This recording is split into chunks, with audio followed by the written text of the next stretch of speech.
garbage. I don't like it. It'll take me a while to get used to where everything is.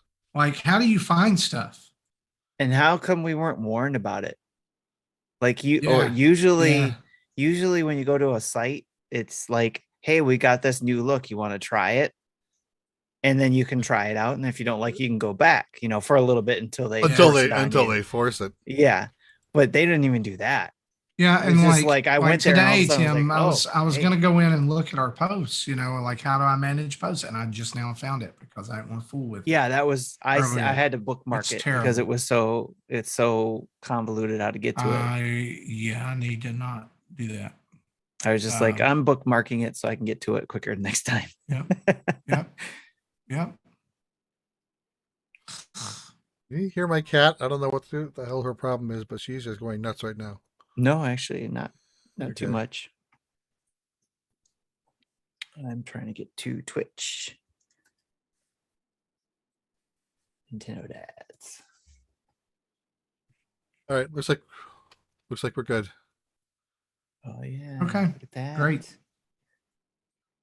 And let me make sure we're muted before we get started on that side. Yep, it's muted. If my son's watching, I've texted you twice. I'm trying to find out if you're downloading something while we're trying to do the podcast. Please don't. Please don't do that. It's nice not having that problem.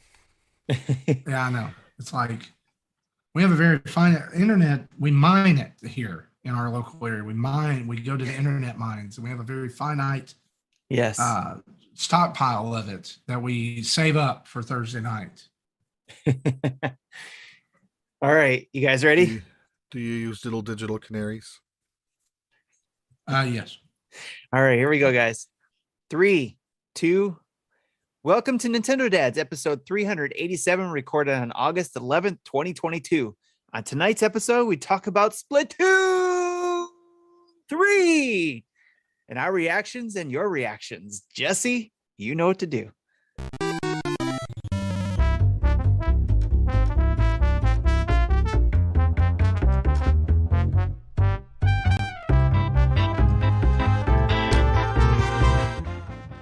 Hey, what's up, everybody? It's Marty here with Nintendo Dads, and you're listening to episode 387. As Tim said, it is the 11th of August in the year of our Lord 2022. And joining me tonight on the show are the faithful two who have kept this dumpster fire rolling this summer, Tim Off and Jesse Waldack. Tim, how you doing, man? Doing pretty good. I've been trying to learn how to, make sure that I put more kindling fire into the dumpster, anything that'll catch fire back in the dumpster, just to keep it going. I don't know. I found that just living in this world that we live in tends to add enough kindling. Yeah, if I just blow enough air, you might be pushing her too hard. Yes, right. Yes. But this week has been okay, other than maybe potentially getting a cold. So, and hopefully that's all it is. Are you sure it's cold? Hopefully that's all it is. Right now, it's that. Look, that I'm not trying to be doom and gloom. I know, but, I know. I hate to say it, but that feeling in the back of your throat. Yep. And a little bit of it, a few weeks ago. A little bit of tiredness there. Yeah. I'm afraid of the path it's going to go. But right now, it's a cold. Saying. It's a cold. Well, but other than that, I feel well enough to be here. Yeah, if Tim's adding the kindling to the dumpster fire, then steering it downhill is certainly Nintendo Dad's Employee of the Year, 7 years running. Jesse Waldack, how you doing, buddy? Pretty good. It's been a rough week. We had releases Tuesday morning, Wednesday morning, and this morning, of which they had to wake me up at 1:30, 2 out of Tuesday and Wednesday, because of things were missing, because no one told me they needed to be added to the notes, so I didn't add them to the notes. So I had to have that fun conversation with both of my dev teams saying, I am not a mind reader, I do not have a crystal ball. If something needs to be in the release, y'all need to tell me. That's fun, isn't it? It's fun when you have to remind people, to adults, do your job. That's real fun. It's frustrating. These are things that shouldn't have happened, and they happened twice in the same week. Absolutely frustrating. Absolutely. So now's the time. What do you do to make it not happen again? So that was my conversation this morning. The improvement is. What's the improvement? Tell me stuff. Talk to me. Where's the checklist? That's the improvement. New employees. Well, that's the problem. Is we have our core 4 that's been there for years, and then everyone else is like a rotating contractor. You know, we get them on board. They're only around for 6 months or so, and once we get them trained up and finally useful, they leave, and we have to start the cycle over again. Isn't that fun? We're not getting anything out of our contractors. Isn't that fun? Well, guys, hopefully you're going to get a lot out of the show tonight. We're going to talk about the huge Splatoon 3 Direct that dropped this week, as well as some other news items, your questions, and lots more. So if we're not going to hold it up much longer, let's just dive on into the news, shall we?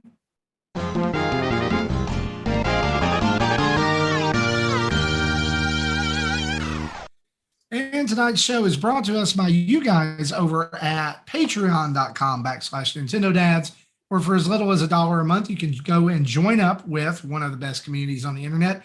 You can play games, you can talk, you can chat.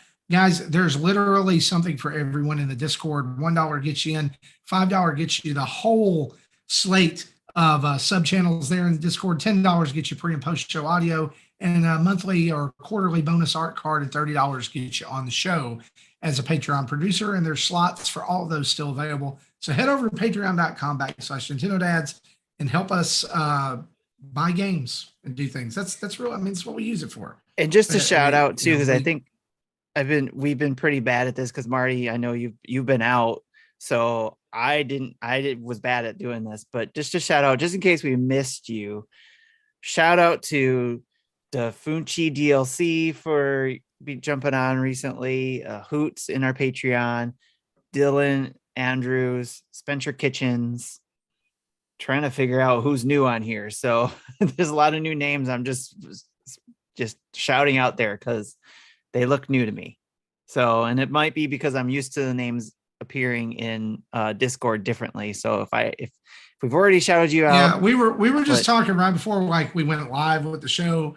The Discord has rearranged things on the page Patreon this week, and we're dads of an age now where if you rearrange things, it's going to ruin our day for a couple hours. Patreon we try to rearranged, yes. So Patreon, we're looking at you. It sucks. Fix it.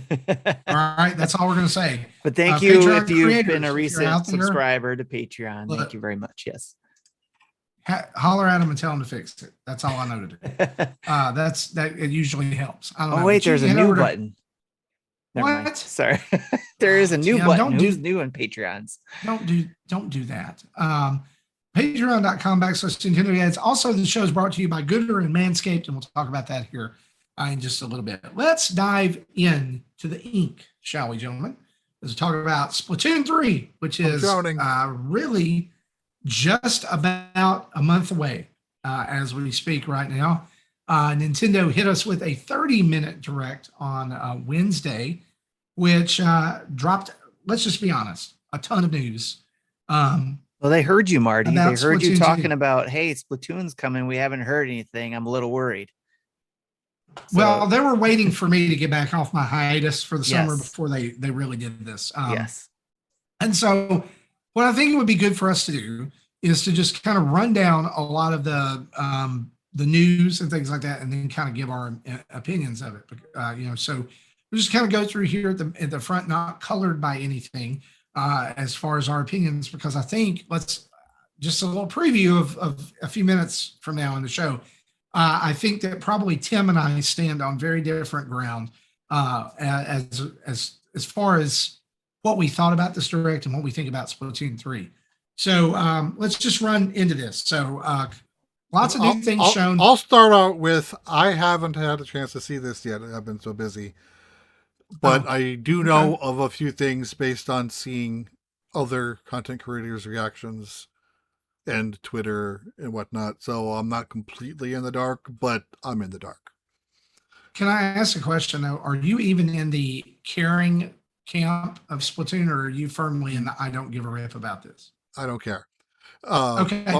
My So awesome. Splatoon history is I bought the first game. I was excited for the first game.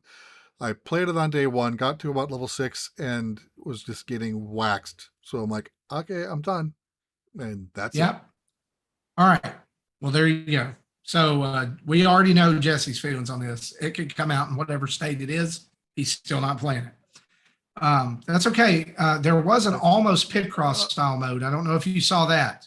I saw like a some of card that. game. I saw some information about the card game, but I don't fully understand what that is. So I don't. that, but I don't. here's that the in thing, a I minute don't for the thi- waifu, basically.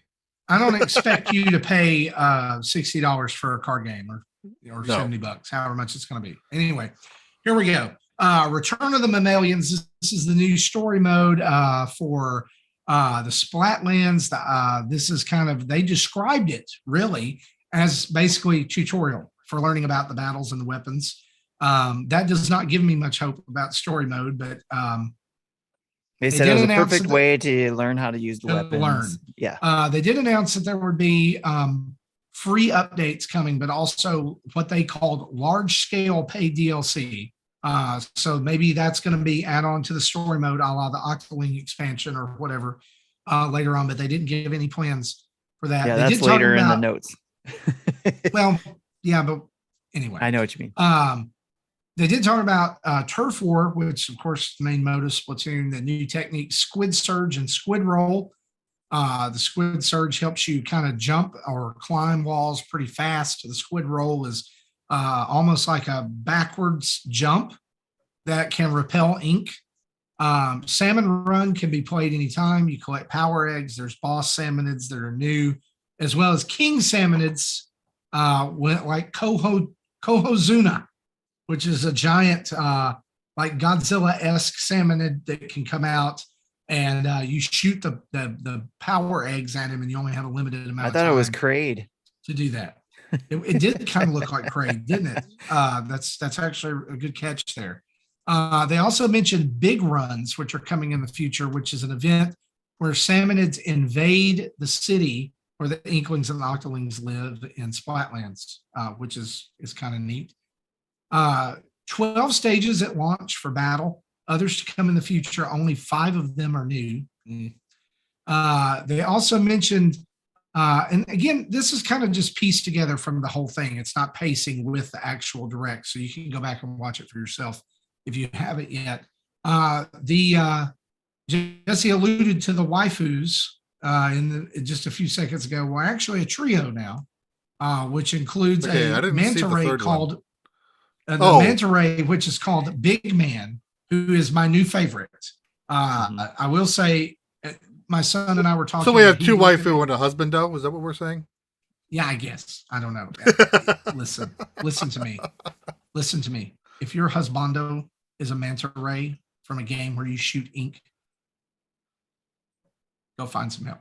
And you notice that That's almost- somebody pointing this out too. I think it's in our notes, but Manta Ray, Big Man. Oh my God. Listen, I just figured out the other day that Krusty Sean was crustacean. Yes. Yep. They've got to do better. Hey, no, that's Anyway, perfect. Perfect so they're dad gonna- puns in the game. That's They are perfect. going to host the Splatsville news program again, and these updates can apparently be read on the go with the new in-game phone, which I'm hoping, like after the first time you have to sit through all that, you can completely turn it off and it just goes to your phone. You're not the only one. That is y'all. I got back into Yeah. Splatoon 2 tonight, and that's still my number one gripe. It took People have been saying that can be skippable. it took like 5 minutes to even just get to where I can move. Like, oh my gosh. You know Yeah. why? Part of it, you know what part of the problem was? Is I hadn't booted up Splatoon 2 since the last Splatfest.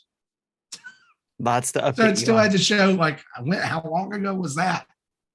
Still had to show all that Yes. stuff. In Splatsville, you can post drawings again. You can get a temporary boost to XP and income with some food. There's a photo mode, and you can also explore stages outside of combat with a recon guide. And Splatfests are coming back, now divided into 2 halves. In the first half, 3 teams compete in 4v4 turf war battle. And then the second half includes tricolor turf war battles where all three teams are going to fight at the same time, with the leading team starting in the middle and having to defend against the other two coming in. Just full disclosure here, this right here is probably the biggest innovation in the entire game. Yeah. I'm excited for this. I heard about the three-team aspect, but I didn't understand how that was going to work with the one team starting in the middle. So that makes sense now. And just remember, it's not the other two teams aren't the full teams. It's still going to be team number one is 4, and then the other two teams will be only 2 players from each of the teams. So it's 4v2v2. Okay, now I don't like that. Did you think it was 12 player? I mean, yeah, I did. I was hoping it was, because if there's a team who is already in first place and they still have 4, that gives them a decided advantage against the other 2 who only have 2. Have you ever tried to play Splatfest when people drop out and it's like a team of 4 versus a team of 2? It's awful. So there's somebody actually who, and it's later on in the notes, but I'll read it now since it's talking about the 4v2v2. Happy Jack in our Discord talked about it because we talked about it in our special dinner table about Splatoon 3's Direct, which you can go listen to in your podcast feed or right now, or in YouTube. You can go listen to Pause it too. This if you want to know more about Splatoon 3. Go listen to that. But we were talking about the 4v2v2, and he came back with saying this. With regards to the second part of the Splatfest, where it is 4v2v2, I disagree that it is due to hardware constraint or that the Switch is incapable of matching 12 players together, because we had talked about it being possibilities for those type of things. For instance, his argument is MK8 Deluxe matches 12 players with no problem on the Switch and is built on the backbone of a Wii U game. I think it is more of a balance of power issue, a way to give the losing teams an advantage. A team leading the Splatfest, let's say Red, is placed in the middle of the map.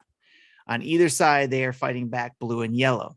Though Blue and Yellow only have 2 players, they have the advantage of turf that will more rarely be taken from them. It's really a fight for the middle of the map, a fight for the leader's turf. I think it's really a smart way to balance things out, whereas before, one team always seemed to dominate. This will give each side more of a fighting chance. Also, I mean, you can think of it that way. Oh, it's not as much in this case Red trying to beat Blue. It's both of them trying to beat Red together. Yes. Well, no, okay. it's but still trying to be. Maybe not. Because they still want to be the ones who win at the end, right? Right. So there are 2 different colors on each side. You may have red in the middle, but blue is on one side and yellow is on the other. But you only have 2 people representing your team, and the other 2 are probably watching. So you have to figure out who your best players are, or maybe we'll find out it's actually whoever scored the most, and that's who's playing. But is this? Well, see, the way I read this is, how they had the normal V4V turf war in Splatfest in general that ran for, say, a weekend or 4 days. Mm-hmm. So I read this as they're still going to do that for 4 days to determine who's the winner, and then that will be the lead in part 2. So when they do the matchmaking, they'll just matchmake 4-2-2, so there won't be people sitting out. Or did I misinterpret that? I don't know. That's a different way to get it. Here's what I do know, that the last weekend of this month, the 27th and 28th, or maybe it's the 27th through the 29th, you can actually go right now and download the very first online Testfire, basically is what it is, for Splatoon 3, where they're going to run a very special Splatfest. It's going to be rock, paper, scissors. Yep. This game is going to be, or the app, or whatever you want to call it, is going to be available to download next week, even though you can pre-order it now. And it's totally free. So you can go download that, and then once the app is live, you can run through the tutorial to get yourself ready, and then you can choose which team you are for Splatfest, rock, paper, or scissors. So we'll see after that. They're saying that certain parts of the demo will also be playable a couple days before that, on August 25th. but the main event isn't available until 9 a.m. Pacific time and ends 9 p.m. Pacific time on the 27th. Okay. Gotcha. So it's just one day. It is just one the day, but there 27th. will be playable parts on the 25th and 26th, Okay. leading up to I wonder the if the 27th. playable parts are just being able to like look around, choose your Splatfest team. Probably, yeah, that. go around, walk around the city and stuff like Yeah. that. Yeah. Take a look around. Yeah, that'd be cool. Yep. Speaking of which, also- real quick, sorry. since you brought up the rock, paper, scissors thing, Andros asked, where do you fall in the latest Splatfest? Are you rock, paper, or scissors? Which one is Big Man? I don't remember I think he's, you know what? I don't remember. I think he was scissors. Was he? He was scissors. Okay. Yeah, because he said that he was like, "Oh, they're already sharp." You know, they get through everything. I'm like, "That's good logic. That's good logic." There you go. My son and I were actually talking, and he was like, "Every choice for Splatfest is made for me already," because he's like, "I'm just going to pick Big Man every time, even if I don't like that thing. It's just going to be he's my guy." All right, there you go. So, what That's a about good you one. guys? Rock, paper, or scissors, Jesse? I would probably go scissors. Just no reason. Just that's. I figured out of the three of us, you would choose via waifu.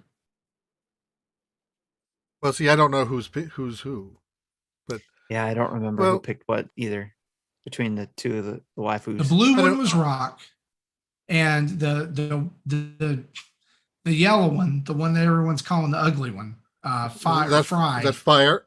Oh, Fry. Yeah. It's Fry, Shiver and Fry.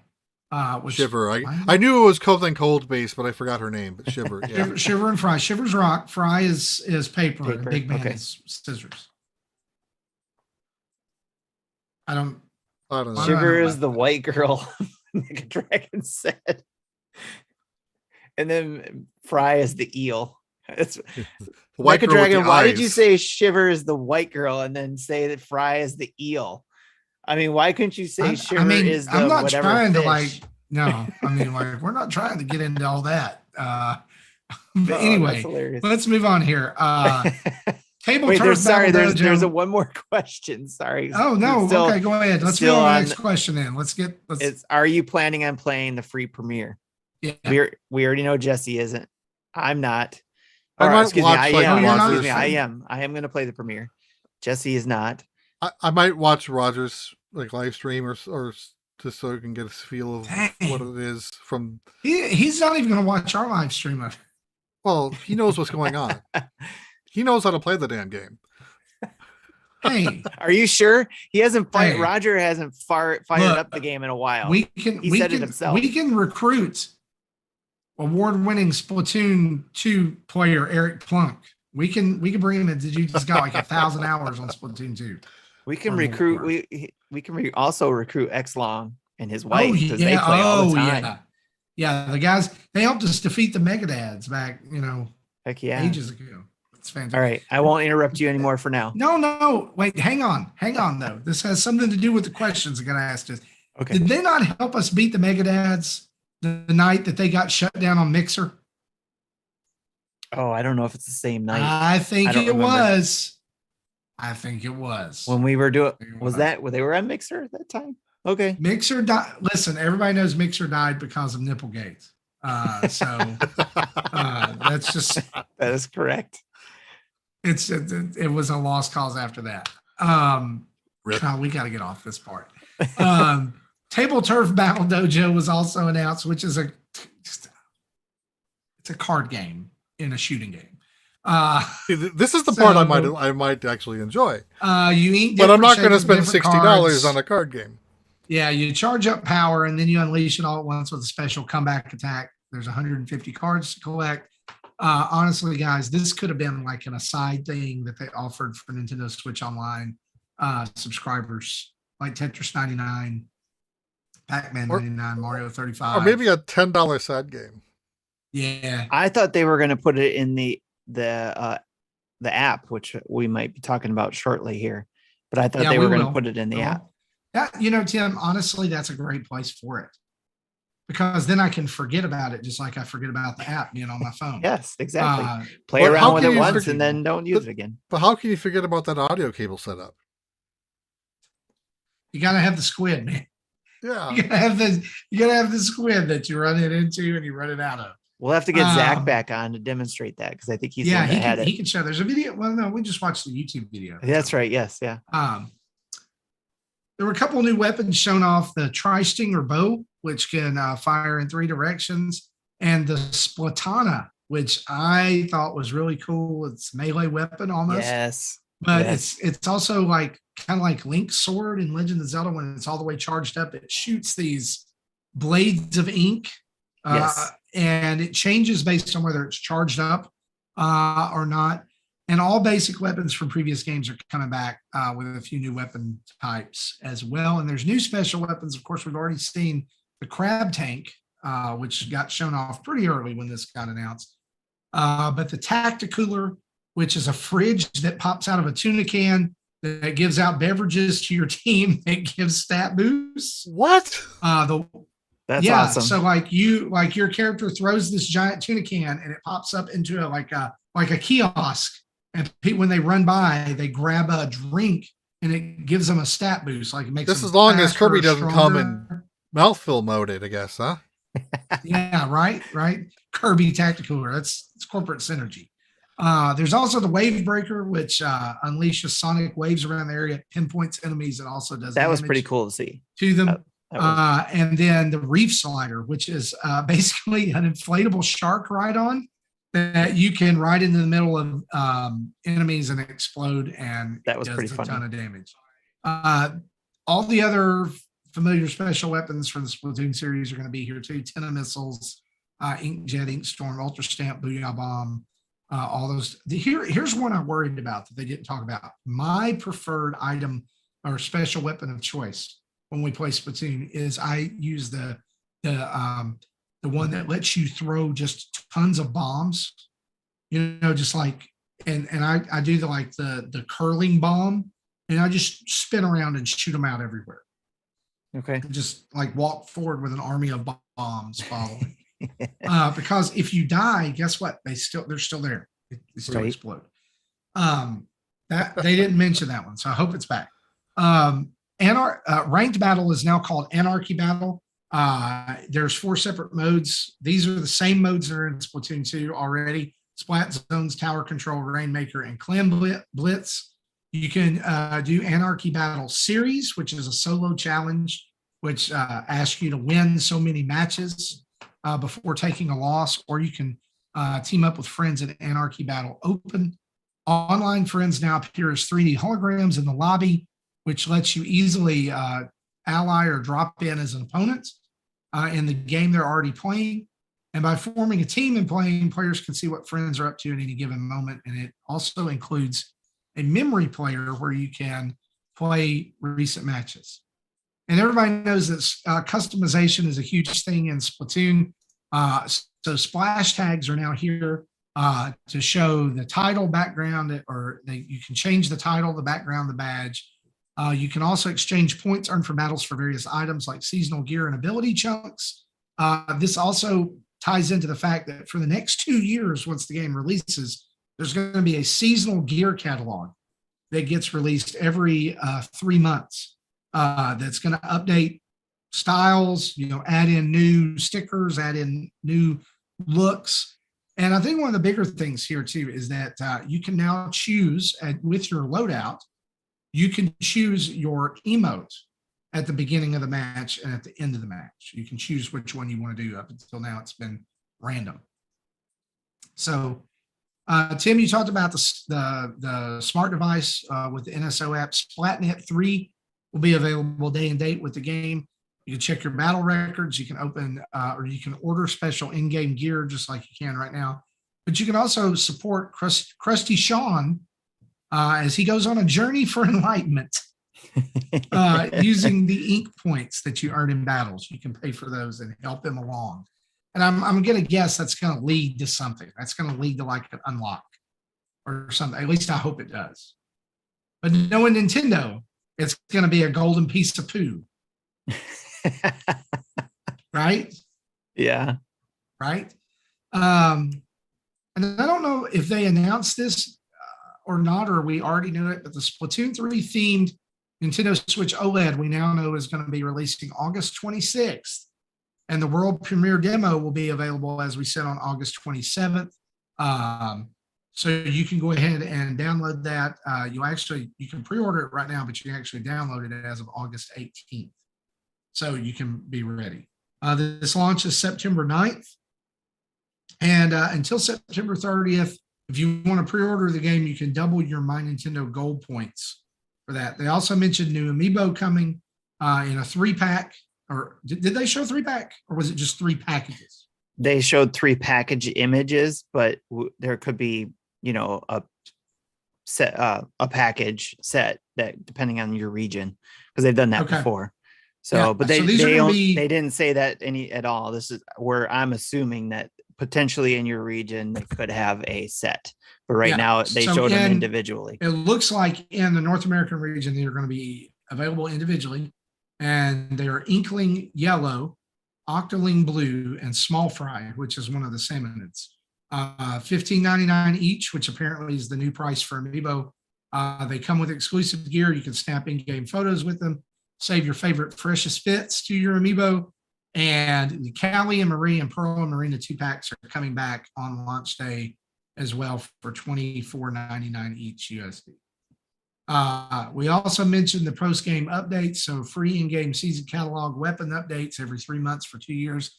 X Battle and League Battle come in a future update, and large-scale paid DLCs also planned for the future. And they did mention that the free updates are going to include new gear, new weapons, and new stages. So the big scale DLC, we still have no clue what that is. So who pre-ordered it?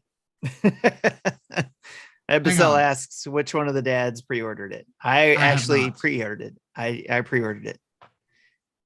It is already ready. Well, here's what I was going to do. I was going to stop at this point because from here we have comments from the community. We have things that our community has said. But before we do that, I wanted to just get our take on this so far. Because Tim, I think we know Jesse doesn't care. I think you and I landed completely different on this. And I want to say before we get into our positions on it, I'm still going to buy this game. All right. I'm going to buy it. I'd already decided to before the direct. I enjoy the Splatoon franchise. All right. I do. I'm not good at it, but it's a good time with friends. Okay. In fact, I will full disclosure here. I have not gotten past the second section of the single player mode on Splatoon 2 until tonight. So I'm in the third section. And here's the deal. Part of it is because honestly, the controls suck to me. I don't like gyro aiming. I want the stick to be better. And I find myself my hands cramping up when I'm playing it because I can't do what I want to do with just the stick. And I know you can turn it off. You can turn gyro aiming off, but the stick movement it's slow. It's not great. So I have fun with it, but I'm never going to be like a Splatoon champion or anything like that. But I enjoy it. Me neither. So Tim, tell me what, like overall, how did you think? What are your feelings about this? So overall, I mean, I pre-ordered it too, and let me preface this as well, saying that I am all about everybody having their own opinions and stuff like that. Obviously, if you're not into it, I'm not going to shame you for it because you're not into it. And or even if I was not into it, I wouldn't shame you because you were or anything like that. So I'm just like Marty. It's like one way or another, you do you and I do me and stuff like that. And everything's cool. I'm not going to shame you for what you are into or not into. So, but for me, in regards to overall my feeling about this, I was already about it day one as well. When they announced it was coming, and when they announced it was going to be coming this summer, and that before that I was ready to buy it. So there, I know there's people who are into it like that, who are just like, hey, new Splatoon 3, I'm going to buy it because I love Splatoon games and so on and so forth. Beyond that, what I saw here in the direct made me more excited about it, such as the new features that you just went over. all the things that they said made me more confident in the reason why they didn't just keep building on Splatoon 2. They decided they had to stop it and then build a new game. And I think there's an infrastructure there that we don't see yet as well for Splatoon 3 that's going to lead to more things. And I could be totally wrong too. I'm guessing at this.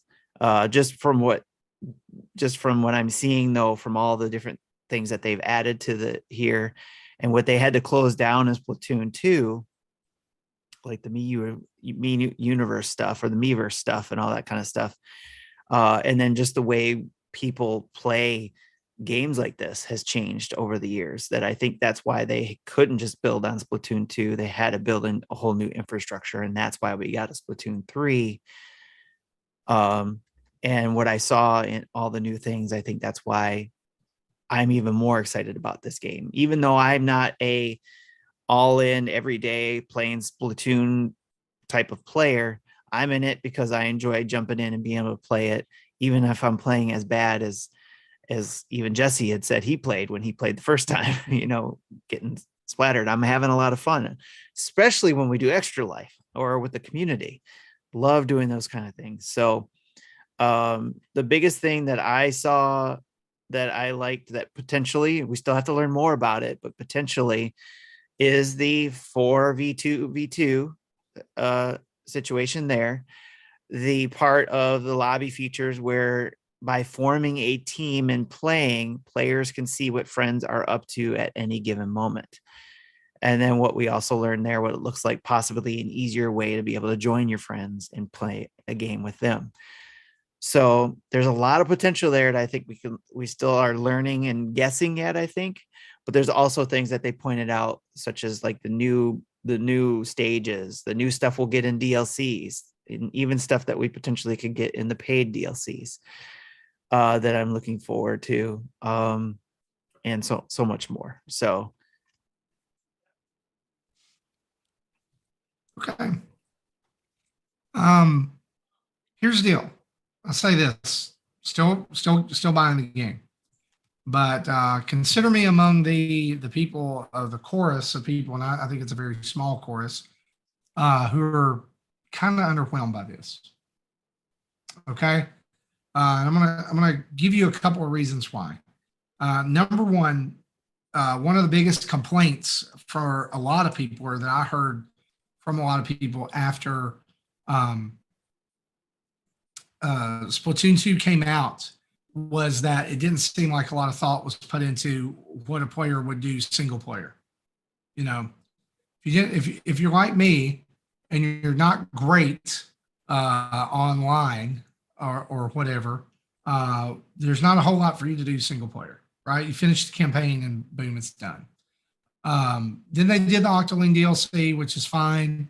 But again, here they had a great opportunity, I think, to have a better designed solo player mode. The Splatlands is a great setting and would have been a really cool, like, Borderlands-ish post-apocalyptic type thing where you completely rethink the solo player game, missions, all kinds of different things like that. Add to the story, add to the lore.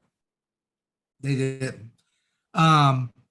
They stuck to the and I mean, here's the thing.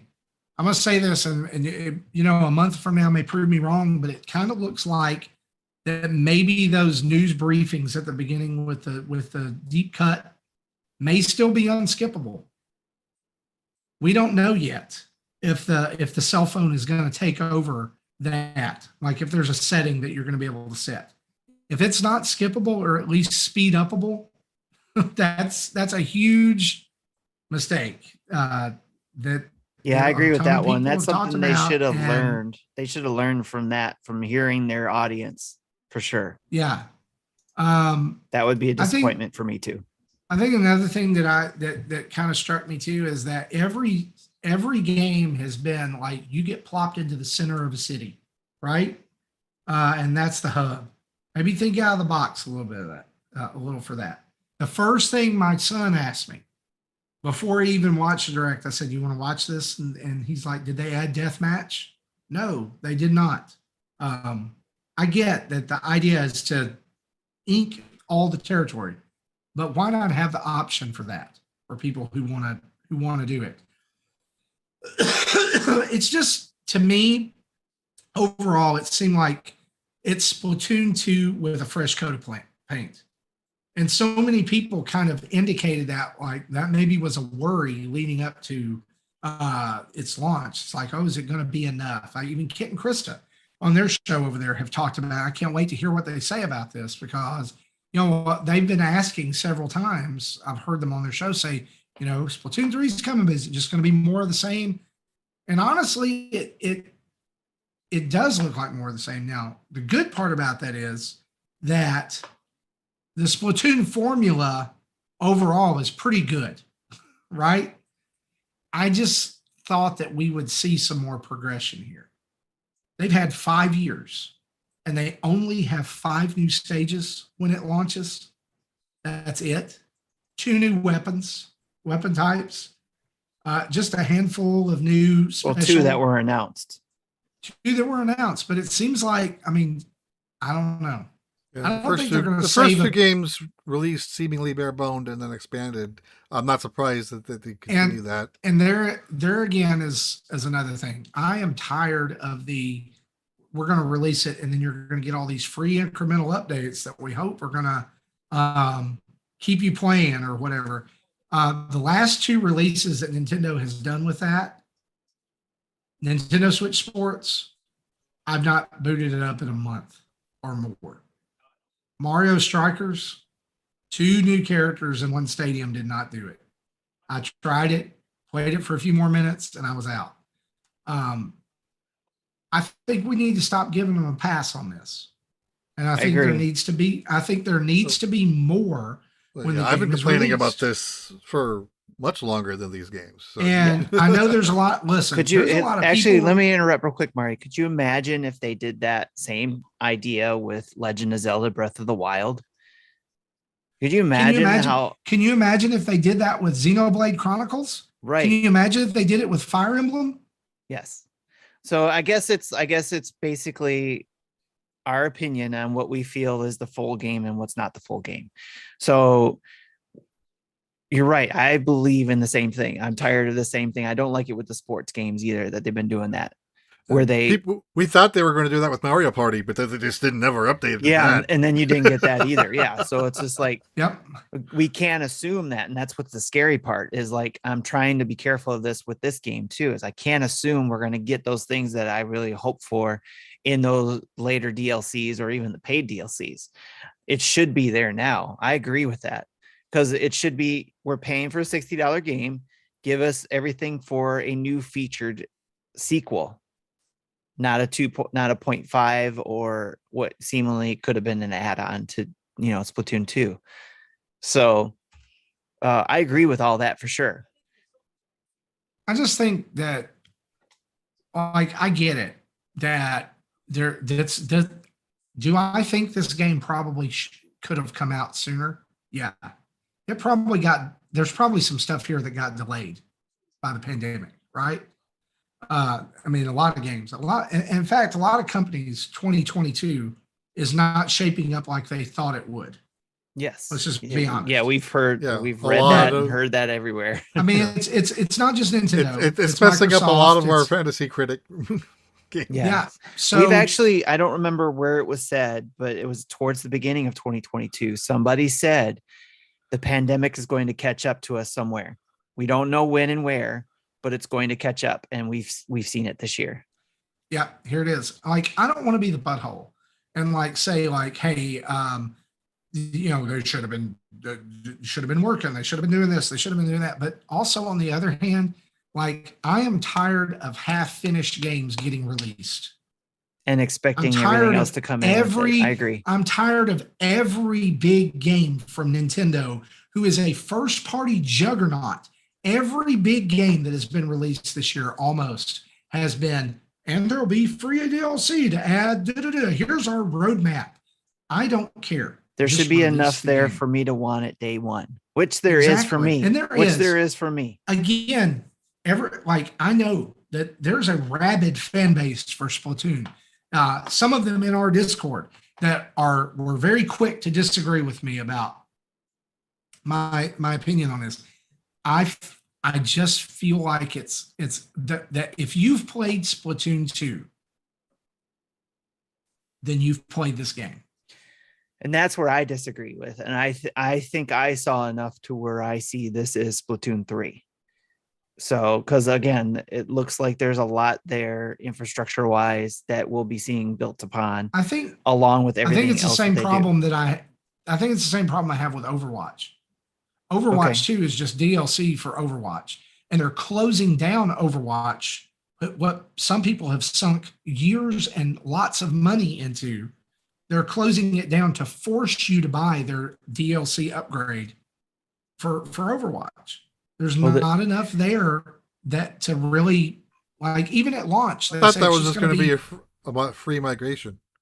No, they are shutting down shutting down the original Overwatch. They are shutting down the first Overwatch, and you are getting Overwatch 2 because it's going to be free to play. But you can buy the Founders Pack type of thing where you can then transition, and they're also going to give gifts to everybody who bought the original game and who's transitioning it to. Because if you own Overwatch 1, Overwatch 1 is going to be updated to Overwatch 2. So, and then it's free to play from there. So they're going to the free to play model. So that then itself right there is a big difference between what they're doing there. And I know Justin called for it and then Nintendo Dad's Discord, Twitter account, talking about that type of thing he was expecting to see from Splatoon, or thinks it would have been a smart thing for Nintendo to do, to go with Splatoon 3 being a free to play type of game. And we also saw a lot of comments. Actually, I think the majority, if not all, the comments back were in disagreement. We're negative. No, please don't do that. Yeah, I get that, because I think free to play for a game that's already been paid for kind of devalues it in some way. I think it allows developers to hide any innovation behind you have to pay or you have to play a whole lot to get it. Well, it also goes to the thing that we were just talking about, we don't like, where we're not getting the full game, because that free to play is constantly being built upon, and then you're just buying skins. Splatoon doesn't do this. For the biggest reason why I think they don't go to free to play is because their cosmetics actually do something to your character. And free to play would not work with that, because you would get people who would spend more money than you. Paying to win. Yeah, exactly. So that would ruin the whole thing behind Splatoon. Cosmetics, yes, they have, but it's also things that improve your character. And let me play devil's advocate with myself here. How much can shooters really innovate? Like, how much can a shooting game, at which is why this game was a breath of fresh air. Call of Duty and Fortnite and Battlefield, all those things. How much can they really innovate? I mean, there's a point where they paint themselves into a corner, for lack of a better term, and it's like, well, what else can we do with this? Yep. I know that. Like, here's the thing. I know that this package is going to be great. Like, I know it's going to play well. It's going to be tons of fun. But in the end, we're still getting another incomplete game, and we're still getting a game that really is, if you take away what's the biggest innovation? The biggest innovation is Splatfest, right? Really. The biggest innovation is Splatfest. I mean, lockers and all that stuff is, really. I really think there's infrastructure there is the innovation for them for this reason. It's something we can't see. Obviously. Well, maybe it is, because I feel like for the ranked battle community, the ones who have been playing, like Splat Zones Tower, like that's like a complete afterthought. It's like, hey, all those games that you enjoyed playing in Splatoon 2. Well, guess that what? was what was kept in mind was the e-games, the esports type things too. So maybe there is the infrastructure for that to make there may be, you're exactly right on that. There may be. I guess I came into it. I don't know what I expected, but it was underwhelming. No, and I think and that's what I was, when I posted to you that I was going to call you out on this, was about the reskin part. That's the only part I disagree with you on, is I didn't feel this was a reskinned version of Splatoon 2, but I can see everybody's points as to why they feel that way. But everybody I've been talking to, and I've pointed this out even on our dinner table discussion, I didn't play it enough to be able to see the differences that those who play it all the time, like X Long, or I think Frosticles and a few other people in our group play it all the time. And we're pointing out, oh yeah, this, that. And I think, was it Daniel or there was a few people in our Discord who were pointing out all these things that, stood out to them. And they're, I would say, the top tier fans, because they were into it, playing it all the time. Their whole family's playing it, all that kind of stuff. So to them, they were excited about it. So, and that's where I'm kind of feeding off them. I think I've pinpointed where the disappointment is, and it's that for me personally, I'm just saying for me personally, this was Nintendo's last big game for the year that I'm super excited for.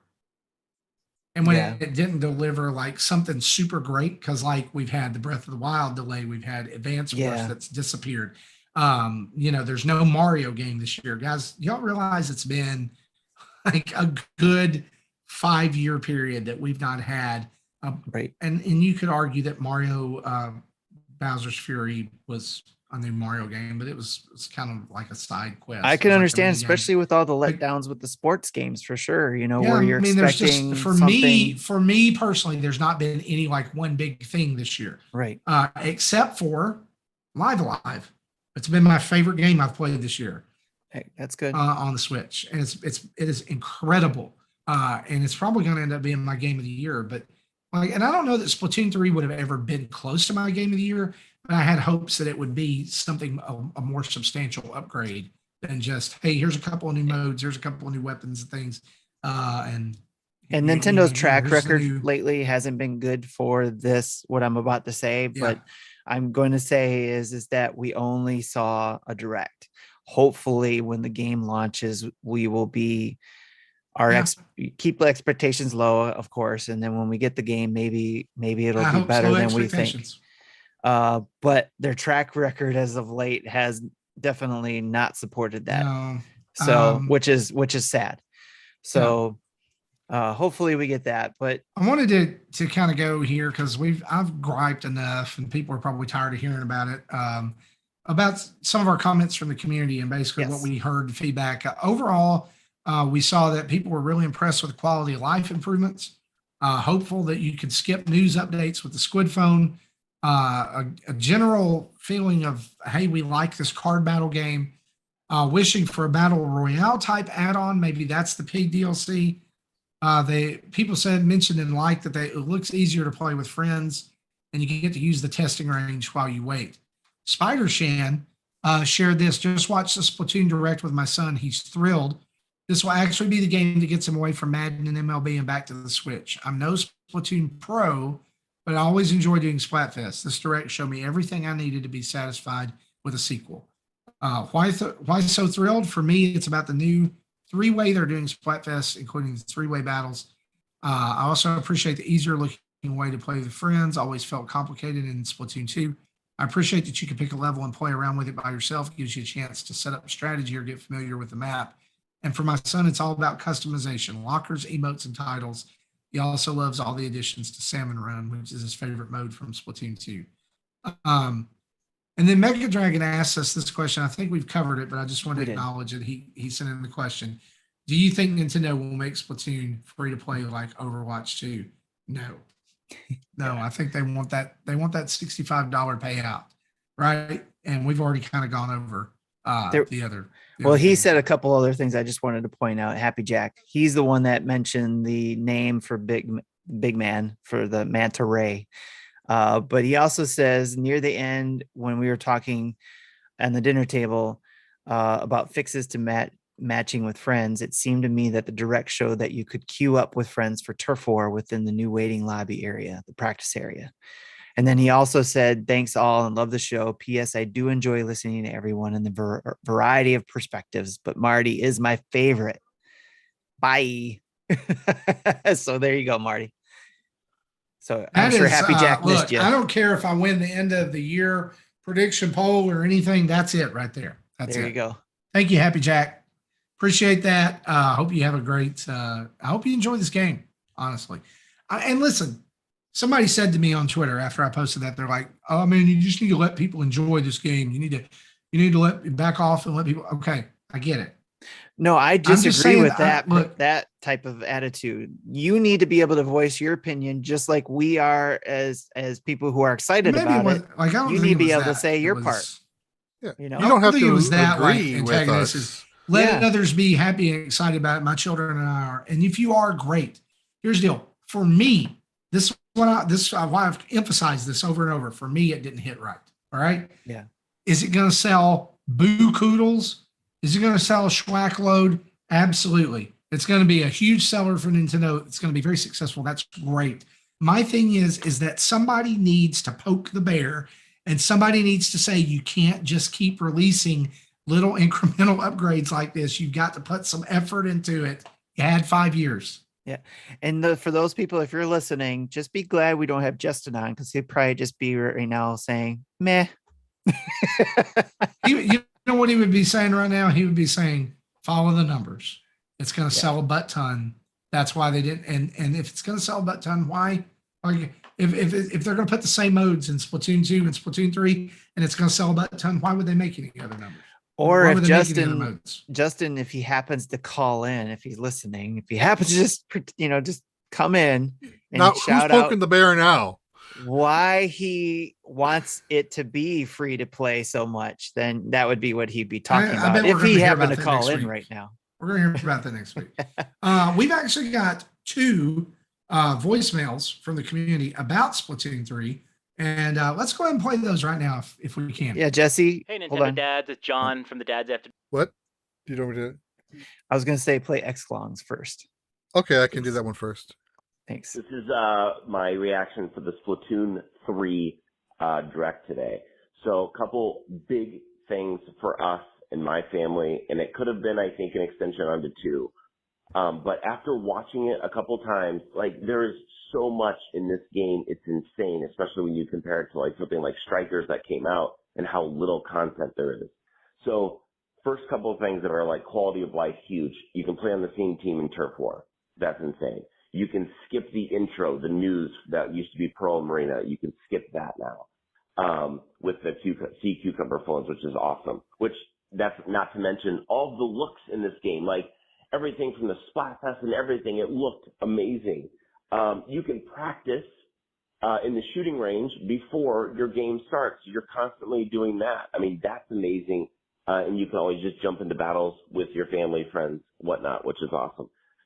So we've got all that. And then, of course, the single player mode is going to be amazing too. So I watched that, and I know that's not, totally new or anything, but that's going to be so much fun. And then, of course, they got the paid DLC that you're going to have. So there's going to be more of that, which looks like they're going to bring back Pearl and Marina, which is going to be amazing. And then you have this, which one of the things I might be most excited for is the Tableturf game with the 150 cards to collect.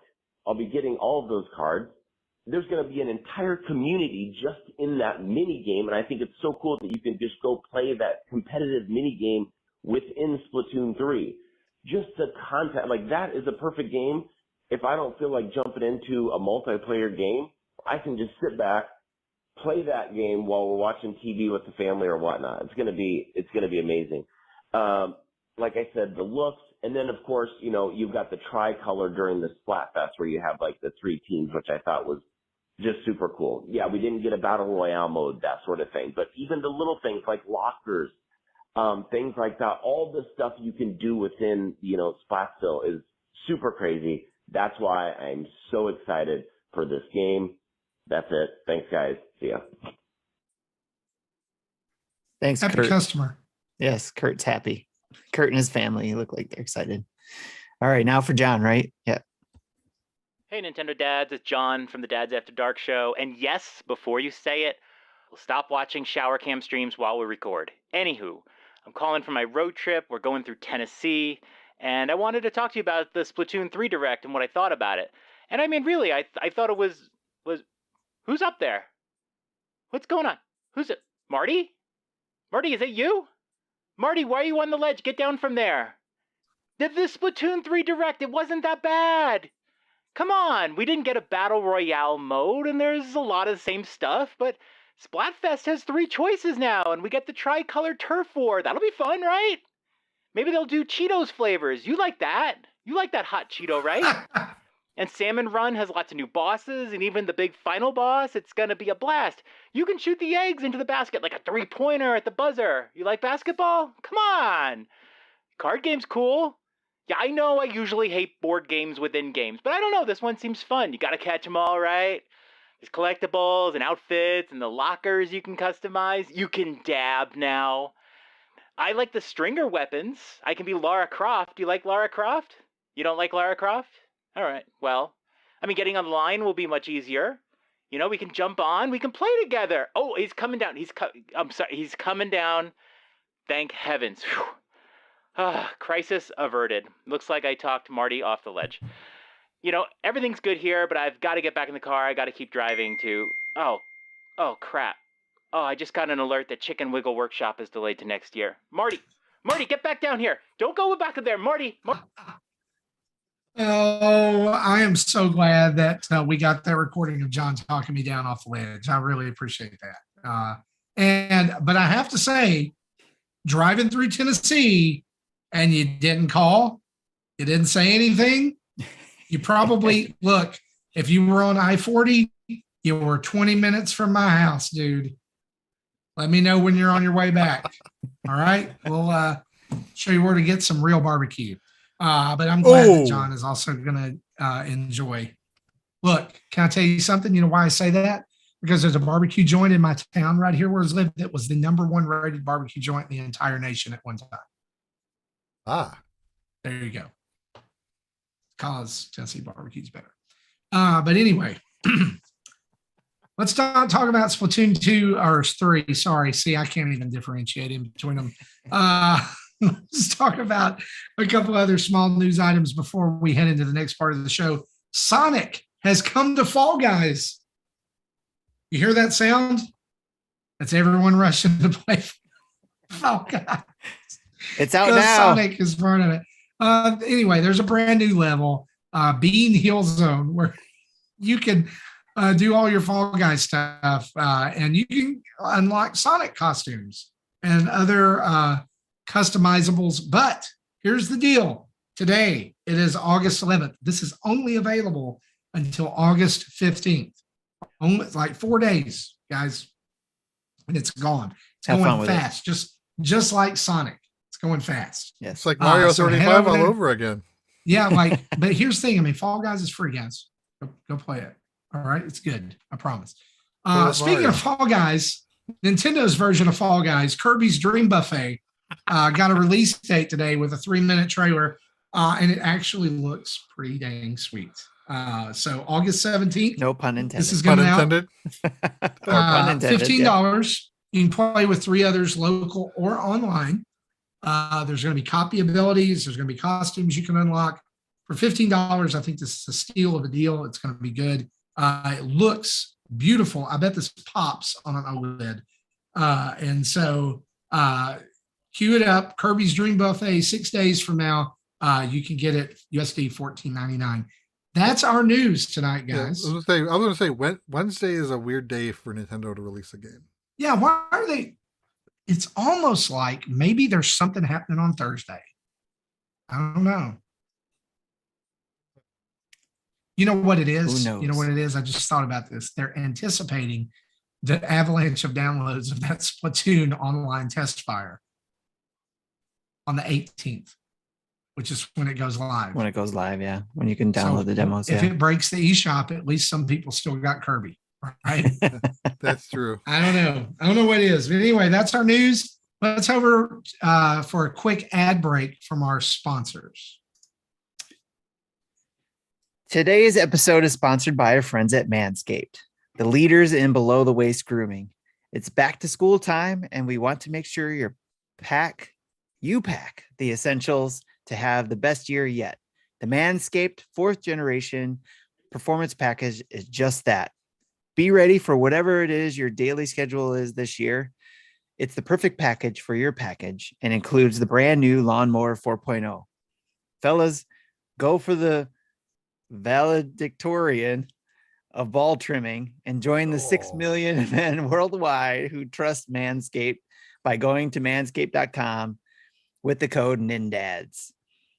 That gets you 20% off plus free shipping with the code NINDADS at manscaped.com. Again, that's 20% off and free shipping with the code NINDADS, NINDADS. I had to remember how to spell that. At manscaped.com. Yes, I had to think about that. So, and I actually just used that code too. I picked up some more of the shampoo and the body wash because I had to, my son's been starting to use that stuff. So I have to pick up like a double supply of it now. So smells good, washes everything good. So definitely something to do. And I actually got the, I forget what they call it, the premium, like renewal subscription plan for it. So something to look into, and it's actually not bad, especially with the 20% off and free shipping. So check that out. And also don't forget to check out the performance package. They also have a deal going on where you can, when I was there, where you could get like some free stuff with it when you picked up any of the package, the performance package.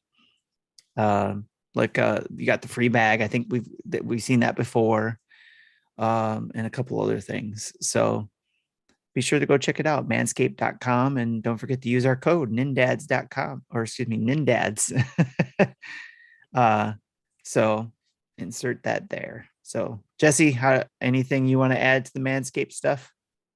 I haven't bought anything new lately, but I still do use like the shampoo and the body wash. Those are my, and the plow, or the single blade straight edge. Yes. Yeah, those are my favorite products.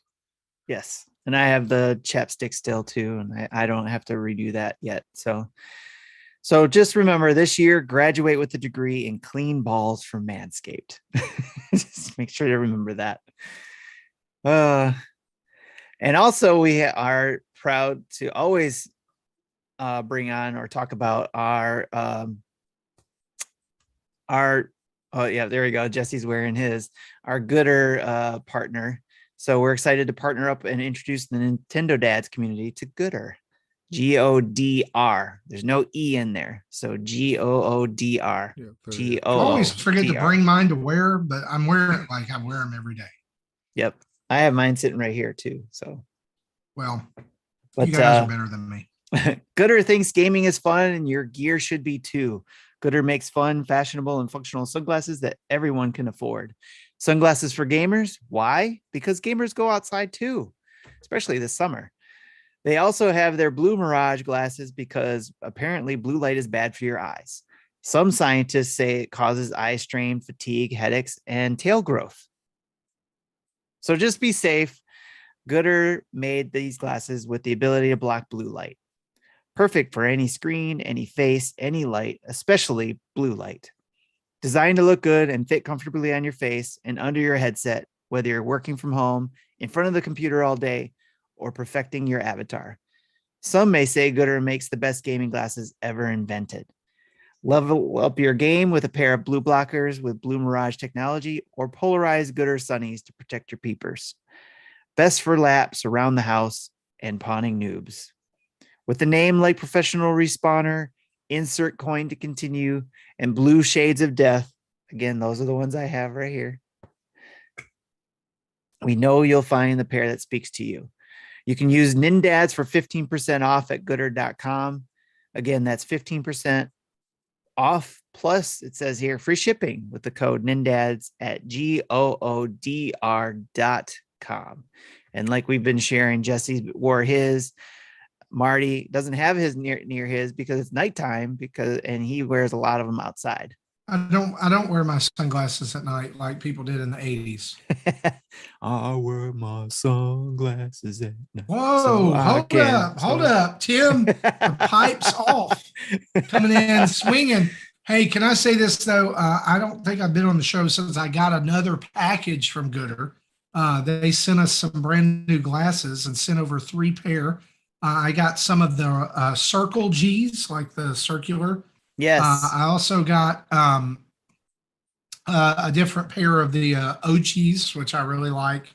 And then there was a blue and pink pair. It's like a translucent blue with pink details and pink polarized, like reflective lenses.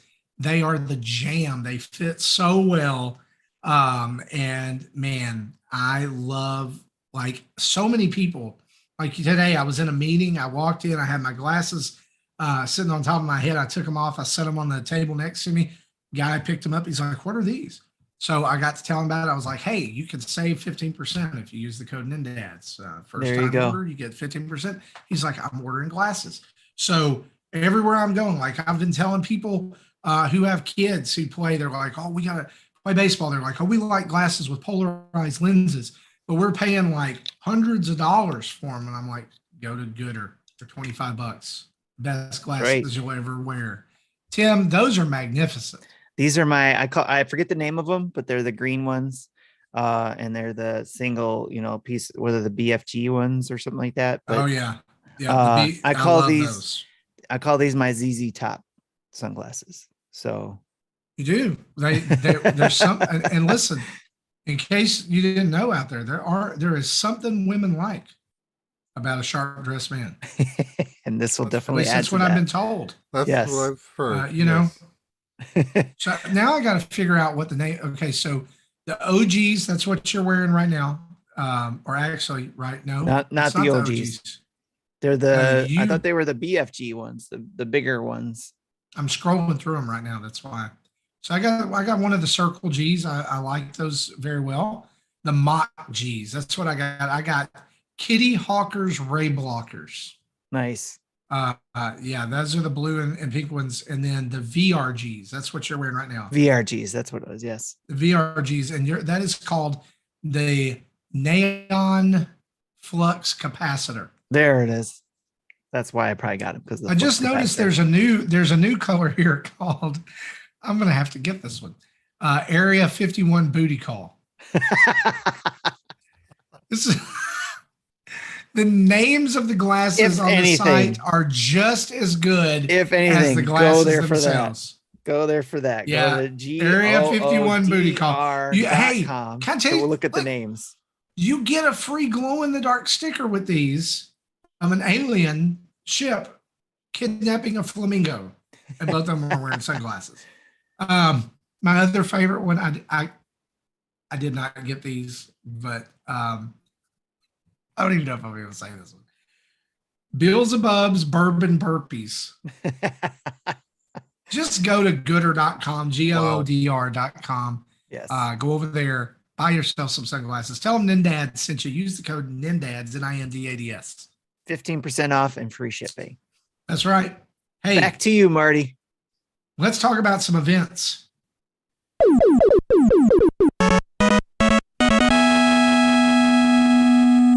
Apparently, we're talking about a lot of tables this week. So, Tim, why don't you tell us about tables of the dinner and breakfast variety? So it's not on here, but let me get through the stuff that we do know. Every third Friday of the month, the Nintendo Dads Discord community gets together to discuss what is on everyone's minds. And that could be anything at that moment at the third Friday. Anything. So the next one coming up is August 19th at 10 p.m. Eastern Daylight Savings Time. If you're a Twitch subscriber or a Patreon subscriber, you're able to join us on that call and talk about anything. Well, I'll usually provide like the main dish for the dinner table, which is going to be the hot topic of the month that we talk about. Or if I don't, we usually just jump in and just discuss about everything. And then it usually ends up being a discussion about what we've been watching, which is usually ends up being Marvel stuff. Which means She-Hulk starts 2 days before this. So or the day we talk before about this. Disney Plus shows or movies we might have saw. Like between Star Wars and Marvel, those have been the top topics lately. 5 mini episodes of I Am Groot dropped yesterday. Yeah, so there's plenty to talk about. So if you're going to join that call, make sure you catch up on those things too, but we try to save those for the cocktail hour, which is, towards the end. People want to leave after we talk about some other stuff and they don't want to be spoiled. So we try to save that stuff for later. And there's also discussions of doing maybe a breakfast table or sometime during the day I'm not going to call it all with whichever different names everybody's been talking about, but we're going to do a daytime table where we get together for those people who can't get together at the 10 p.m. time spot, because that's Eastern Daylight Savings Time. Like I said, we'll do a time where other people from other time zones and regions could potentially join. So I'm looking at all the votes and the time slots and stuff like that. If you are a subscriber in our Discord, go in the dinner table channel and look for those polls to make a vote in there and let me know what is the best time for you. Also, new, especially something we tried just recently with the Splatoon thing, as you might have heard, we did a special Splatoon 3 direct dinner table. So right after, a couple people from the community, I put a post out saying, hey, whoever is around, come join. John from the Dads After Dark show came on, and Esco Richard joined in from the community, and we all talked about the Splatoon 3 direct. So going forward, what I'm gonna try to do, if I can, because it's all I have a day job, so it's all going to depend on that. If I can, if there's a major direct, I would like to try to do a special dinner table where people can get together right after and talk about what they saw. Otherwise, we will still talk about it at the dinner table. So if you can't make during the one after, guaranteed August 19th, we'll be talking about Splatoon 3 anyways. So all that about the dinner table stuff, it's for the community. That's all what dinner table is about. It's whoever can join the table and have a discussion, just like you did in your own home, having people join the table for dinner and you have discussions there. That's what dinner table is about for the community. That's it for the events. Jesse, right. PokéMinutes. Pika, pika, Pikachu. I hate you all. So Pokemon Go event Bug Out started yesterday and will end on August 16th at 8 p.m. local time. Grubbin, Chajarabug, and Vikavolt will make their hold up. I know this is your PokéMinute, but did you just mispronounce the name of a Pokemon? I don't think I ever said these you did out loud. You did. Before. It's Charjabug. Charjabug. Okay. Charjabug. Did I know something that Pokemon Jesse didn't know? You're gonna have to clip that, Jesse. You're gonna have to clip that sound. Yeah. I didn't get far into the original games these came in, and again, these are new to Go, so like these are like brand new bugs I've never seen before. So anyway, so that evolution line is making their Pokemon Go debut. Mega Caesar and Unknown T will be in raids. During the event, catches made with nice, great, and excellent throws will earn double the XP. Pansage will be in the wild for the first time worldwide. A bug catching collection will be available for trainers. Those who complete it will earn the bug catching pose for their avatar and 15,000 XP.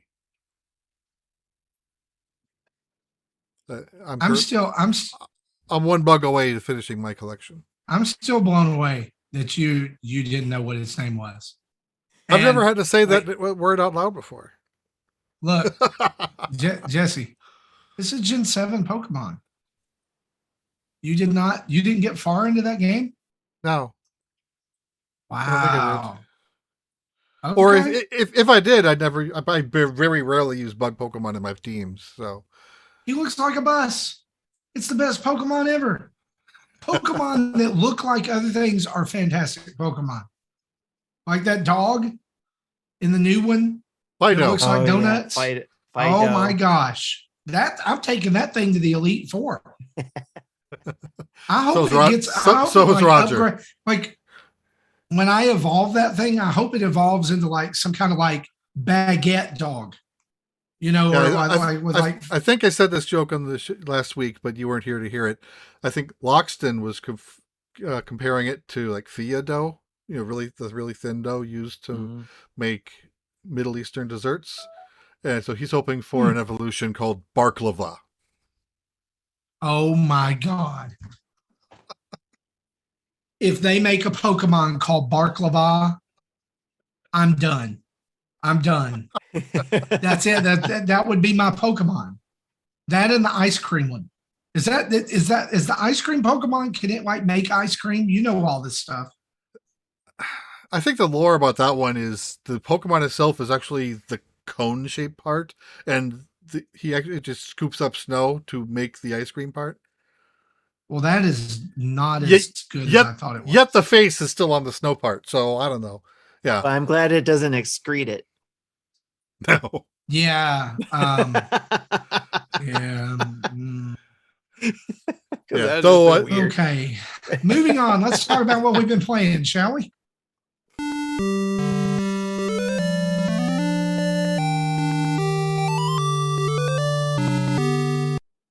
Jesse, I know I gave you a hard time about the Pokemon, but that's right. we're going to let you go first this week.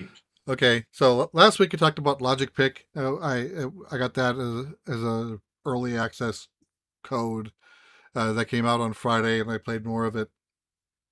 I did want to talk about a few more things about it. That game is huge. So I talked about the DLC. There's 3 DLC packs where I think there was like about $249, $249, $299 if you buy them separately, or you can get them as a bundle for $4.99.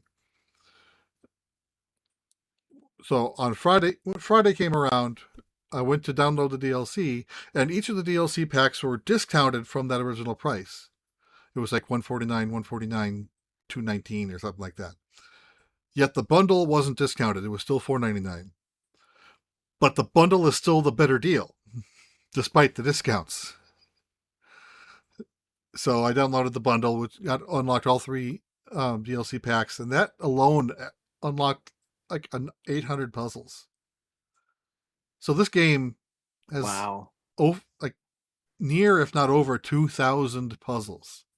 Yeah, Wow. I'm pulling it up right now. It's going to take me a while to get through them. And by a while, you mean like next week? Yeah, it looks like it's still on sale. Yeah, Nintendo asked if there's a Picross sale this week. Yeah, I think Jupiter has just about all of their Switch Picross games on sale, including Sanrio, including Overlord.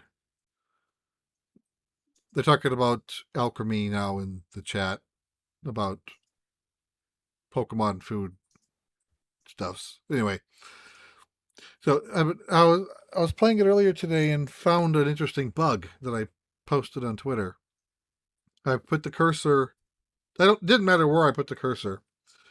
I hit the plus button to go into the menu, hit the plus button to return, and at that point, the cursor went to the upper leftmost part of the board and left a square mark on it that wasn't there before. I don't know. So I've had to restart several puzzles for ending up with a false solution. I wonder if that was why I ended up in a...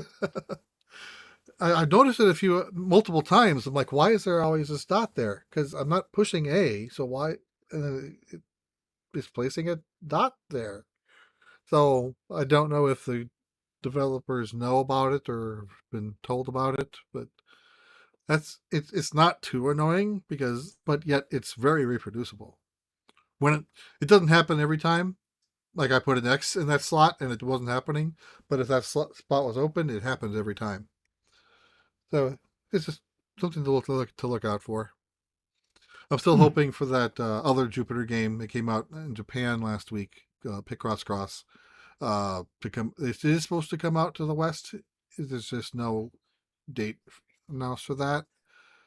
That one is supposed to be like a competitive online game, so that'll be weird. Yeah, once you find out, I'm sure you'll let us know, and I'll let my wife know too. Okay. A few weeks ago, I talked about escape games, and I tried an escape game from a new developer, and I didn't like it. And they released 2 other escape games, literally week after week after week. 3 weeks in a row, they released a new game. And so I picked up all 3 of them. They were pretty cheap, and they're really pretty short games. Like, you beat them in under an hour or maybe 2. The third game did have some improvements, but still overall, they weren't very good. The puzzles were just didn't make they weren't intuitive. Or at least there was a different types of puzzles that just didn't make sense. It when I found out how the solution was, half the time I still didn't understand why it was the solution. So I don't know if it's just this puzzle maker just isn't either doesn't makes puzzles that I don't get, or it just isn't as good as other puzzle makers. Like the games from, I think it's called MC Games. I like their games. I bought all 3 or 4 of them and have played it, and looking forward to the next one. And then of course, Escape Academy, which is again another developer, but that one was a good game and took me like 10 hours to beat it, because it's not just one room, or it's like 12 separate rooms in that one. So I'd say avoid the Japanese escape games and look for the other escape games are better. There's another series where it's more cartoony drawn and it features a ghost. I played one of them. I bought like 3 or 4 of them in the series, and I haven't gotten around to them. I'll try to do that soon. Okay. Because I in general, I like these type of logic games. Right. If they build the puzzles that make sense. And usually you try to stream them too sometimes. Yeah. Like at least the MC Games ones, I think I stream almost all of them. Okay. So I think they announced another one that's coming to Steam, which means it'll be on Switch in 3 or 4 months. Okay. I'm in their Discord every once in a while, but I haven't checked lately. And then last, I got further into Live Alive. I have finished every timeline except for Edo. That one I'm worried about because that's the one I started and hated. But that's the only thing I have left. I have a trick for that. I'll tell you. Okay. So there's a room that you can find where you fall into and I don't remember exactly how I did this. All right. But you fall into a pit where you're like in this dark dungeon that's surrounded by bones. And there's followed that, yes. There's these spirit things that are roaming around. There's like 5 or 6 of them. Yeah, I heard you can kill the ghosts to get XP, and they don't count towards your death count. Right. And I'm going to say this, and I don't think it's a spoiler. The death count doesn't really do anything that I know of. Yeah. I haven't really cared about it. I think I have like six deaths on me now. I ended that one with 31.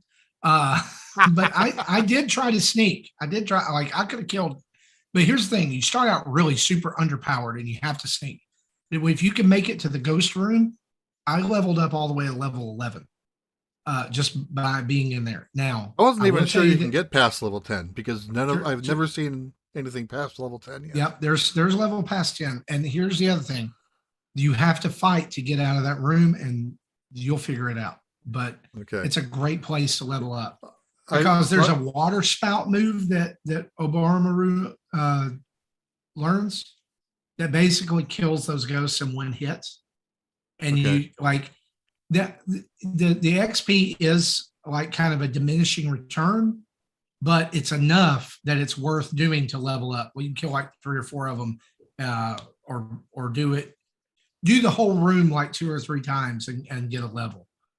So by the last time I tried it, I ended up falling through, crawling around in the ceiling, fall through, and end up in a prison cell. And I'm like, is there a way out, or did I just screw myself and I'd have to load a back? I think the prison cell is close to the ghosts. Okay. So anyway, it's worth the ghost room is worth the detour. Okay. So that's the next thing I have. How far have you gotten? I know you're playing them in chronological order. I have beaten all of them, including the one you unlock when you get that one. Okay, so when you do the original 7, and then so you're in the last section. There is, from what I can tell, there is post the first 7. stages or 7 lives, there is a substantial post game. Yeah. Okay. If you want to call it that. So what I wanted to ask I you just about don't want to last- say anything that spoils anything because the unlocked chapter is awesome. Okay. Yeah, we won't talk about that And- yet. But what Yeah. so what I wanted to ask you about last time we talked, because you haven't gotten that far, was the modern era. Oh, the fighting game? Yeah. Yes. It was awesome. It was kind of like a little bit of like a Street Fighter, but had like a Mega Man feel, because you learn moves from your opponents and you have to kind of learn them in the right order so you can use the weaknesses against them. I thought that was really cool. Yeah, it was really cool. It's such a the- unique take on it. the- I'm the going to talk first- more about Live Alive in a minute because it's really the only thing I've been playing. So Yeah, because the first one I went to, I just got waxed. So I had to move on to a different one, and then that's when I started learning the quote unquote elemental moves and could start exploiting weaknesses. Yep. Okay. And then the near future or whatever they call that one. That is the best chapter. That is just an anime in a video game. Everything was awesome. There wasn't single thing in there I didn't like. It was great. I showed my son like a little clip I made of. It actually has like a full-blown animated title sequence to it with a song. I just showed a little clip of that to my son, and just that was his response was, and he watches more anime than I do. His response was, "That is the most Japanese thing I've ever seen." And it was great. When the main character got to level 9 and he learned a move that just went boom.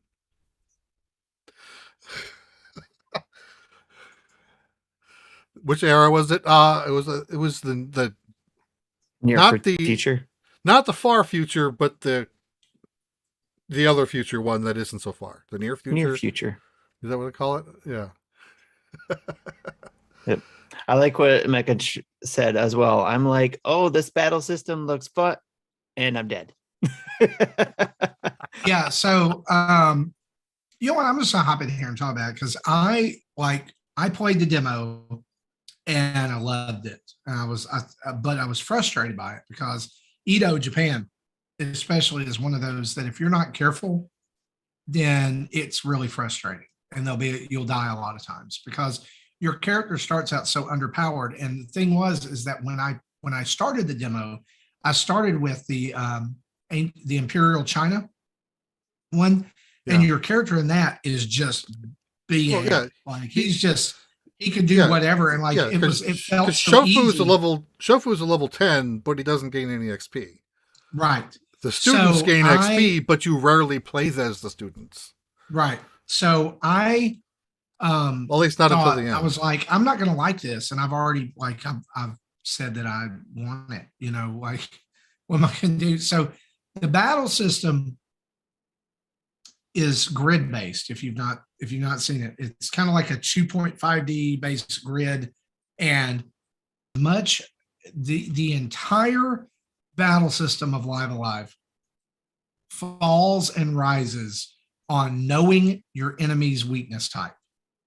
Yeah. Most enemies in every chapter can be taken, most non-boss enemies in every chapter can be taken out in 1 or 2 hits. If you have that, if you are high leveled enough and you know their vulnerability, battling is great. All right. Now, I will say that where I'm at right now, that has changed. And I'm relearning, but it is as much about moving and dodging and getting and knowing the way your enemies attack as knowing your attacks. All right. It took a while to wrap my brain around the fact that it's not just left, right, up, down attacks, that there's some that go across the board. Yeah, there's some. There's some that are 3 squares away. There's some that are diagonally. Yeah. Once I did that and I found out what my preferred attacks were for every character. Yeah. I, in the end game of this, am seeing like a huge influence on Octopath Traveler. It actually makes me want to go back and play Octopath Traveler which I did not finish. And I'll be real honest with you. I think Live at Live has reignited my love of RPGs. It's that good. It might be my game of the year. The writing is fantastic. The presentation of it, and I'm talking like what Jesse said about just surprising moments in each level, where it's like it's either the humor or it's something they do with the characters, or it's a full out anime opening scene with music, or you get to something unexpected happens, and you like there's real emotion in some of these stories as well.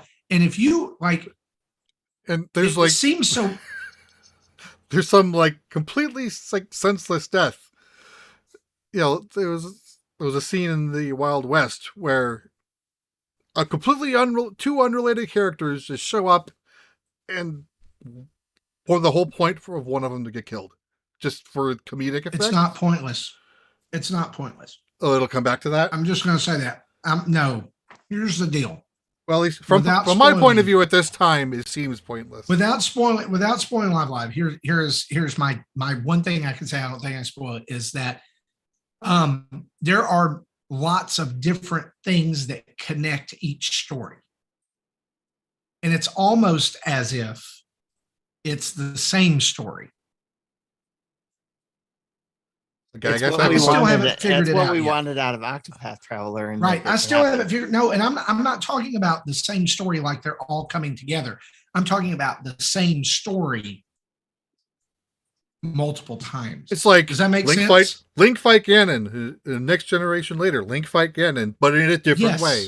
Yes. Yeah. Yes. And so if you've been playing the game and you're several chapters into it and you start paying attention, you can start seeing that. You can start seeing it in some of the characters. You can start seeing it in some of their names. You can start seeing it in some of the things that happen in each scenario. I guess I'm not that smart then, because I haven't picked up on that. I'm on the 7th chapter. To me, it's like super genius. But here's the thing that's killing me about it right now is that I don't have anybody I can talk to about it. I can't wait until you get to that point. Jesse, like, till you get to the end, because I know you're going to get to the end because you do, but on most RPGs, but I want somebody to do a full debrief of this game because I think it's so special. I'm looking forward to seeing how this goes. If I just get over this hump. Here's the crazy thing about it is that this is a game that I have waited decades to play because I saw it originally presented in either a Game Pro or an EGM magazine way back in the day when the Super Nintendo first came out, and it was advertised. It was like, oh, this game is going to be localized for the Switch. And there's 7 things. And I remember that little orb robot, the little glasses wearing backwards cap. They had the art in there and everything. They showed screenshots from it. I kept waiting for it to come. Never came out. And then now we get it. And it just reminds me so much of, like, I guess I'm far enough into the story where I've caught up in it now. And it reminds me of the passion I had playing Final Fantasy II and Final Fantasy III originally on the Super Nintendo. So this is going to be, it's going to be hard to beat for Game of the Year. Like, I know God of War Ragnarok's coming out this year. That's fine. Like, I get it. But, like, this is going to be hard to beat because, I'm still, like, waiting to see how it ends, right? There's I'm not going to say any more about it other than if you're on the fence about it and you didn't, like, if you're looking at it and you're like, well, it's like Octopath Traveler. I didn't understand, I didn't like Octopath Traveler, or yes, it's kind of the similar, like, it looks like it's the same, but it's so different in the way it plays and in the way it carries itself. Yeah, because definitely, Live was an influence to Octopath. But, so far in the first 7 chapters, there's no intermingling of characters. Where in Octopath, there's all the intermingling of characters, just no intermingling of storylines. Yeah. So, and here's the thing, too. I think it's unconventional enough that it captured my attention to restore my love of JRPGs. Yeah. Because, like, in the main first part, when you're playing the characters, like when you can pick wherever you want to go and whatever, none of those chapters did I spend more than 5 hours on. All right. I got like close to the end of the 7 chapters, and I had put about 10 hours into the game. Yeah, I'm not even. I don't think I put more than 2. Normally less than 2 hours. I think But almost think 3 about it this hours way, was like, the most. That's like building blocks for what's to come. Yeah. Okay. And it's Yeah. So I stayed up playing it the other night when I shouldn't have, because I had stuff to do. I stayed up till like 2 a.m. playing it because I was finishing up the last the chapter that you unlock. And then it did something else, and I was like, oh crap, I can't get into that tonight. I gotta save it. And I haven't. I've touched it barely, but anyway. So, one thing that surprised me was like the very end of the prehistoric era. I saw Roger's reaction to that, and he's like, "Whoa, that's not brand safe." Because he's playing it on his live streams. And the only big complaint I have, and it's probably just a trope of the HD 2D in general, is, your sprite is smaller but very detailed and very animated. Love it. All the player sprites are. The boss sprites are gorgeous, they're huge, but they don't animate. I just wish that they were able to animate those. And that kind of and what Jesse's talking about, like if you've played Octopath, it's the exact same thing. The bosses were gigantic, right? I mean, they like filled the screen, but they didn't move. And like I get it. I want them to move too. But it takes me back to those days of Final Fantasy II, late nights on the Super Nintendo, getting to fight Golbez, and Golbez is like the entire screen, or Zeromus is the entire screen. They don't move, but there were these giant sprites that had all this detail. Or Kefka, that's 4 screens tall. Gosh. Yeah. They really, really, really need to bring those pixel remasters to console. It's money on the table. I don't get it. I still haven't finished 3, but anyway, I need to get back to that. We have rambled about Live Alive enough, I think. Do you have any other games you've been playing? No, that's it.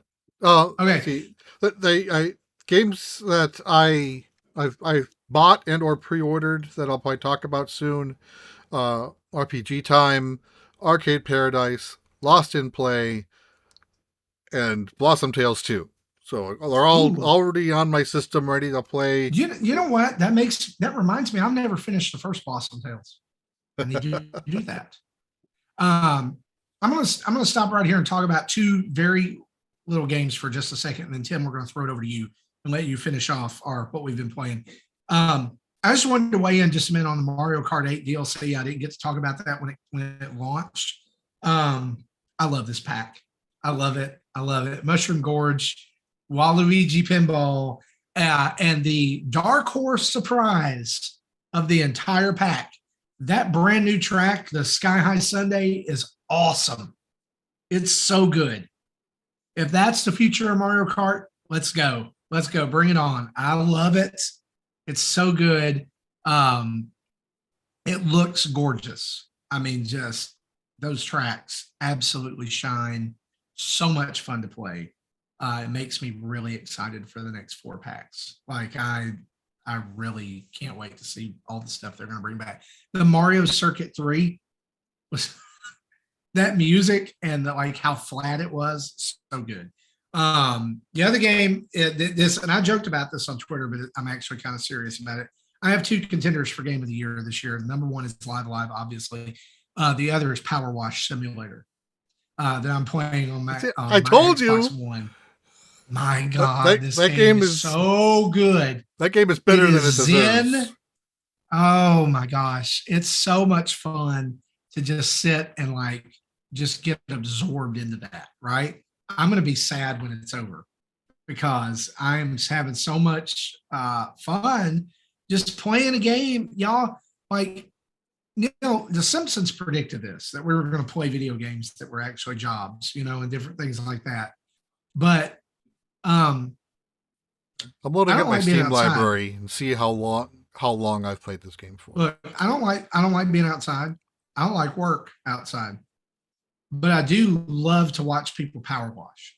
All right, because you get to see results. It's immediate, right? Like you can see the lines and everything, and it's just the zen moment. I sat the first weekend I downloaded this, and I think I played it for like 4 or 5 hours straight. So, how long have you played it? It's still loading, but I'm still loading, so I don't know yet. But last month, we borrowed our contractor's actual power washer and used it to kind of give the house a scrub down and part of our driveway. And my wife wrote her name in the driveway, and you can still see it. I love it. It's such a different, and maybe that's why I'm enraptured with it. It's so different. 62 hours. 60. Oh, great, good. That means I've got about 40 hours of watching left. And I think there's still content I haven't finished yet. Oh, thank you. I love it. There's a lot of content. This is like, I put this game in the same category for me as my rain sound sleep app and lo-fi music and iced coffee and this. It's all just, that's my happy place. So there you go. And guess what? Can I tell you something that's this might make you happy too. I don't know. Sure, go ahead. There's lawn mowing simulator. I tried that. It's on Xbox. I didn't like that. I had a hard time getting the thing off the truck. It's my great wide hope after Power Wash Simulator is that lawn mowing simulator will be good. Maybe by that time they'll have Power Wash Simulator 2, since there's been so much buzz about this one, right? I'm hoping. Maybe they'll give us more jobs. I don't know. That's everything I've been playing. Tim, you've been patient. Take it away. No problem. Couple things before I get started on what I've been playing. One, Mecha Dragon made a great suggestion that when you guys are ready to do a dinner table talking about Live Alive. So do your spoiler cast there, because we did the same thing with Metroid Dread. And if I get back into it, I just hope we have more than just us finishing it. Yeah, and you can call out to the community to see if anybody else finished it too. So, and whereas at least Dread, a lot of people finished it. I probably was the only one who didn't. Yeah, that's the thing about dinner table. You guys, everybody talks about it, and you guys can record it. I stopped playing it because I too enjoyed the demo. Was looking forward to playing the game. As everybody knew, my goal was to finish Breath of the Wild before Live Alive came out so I could play the game. And I started playing it and I lost interest. And it was probably because I was playing the Edo one. So, and getting frustrated and plus I wasn't in the mindset for it. I was in the mindset for a quick game, and this is not a quick game. So I need to just take a step back. I highly recommend playing it in chronological order. Yeah, and I read that too somewhere else too. Sure. Future. Yeah.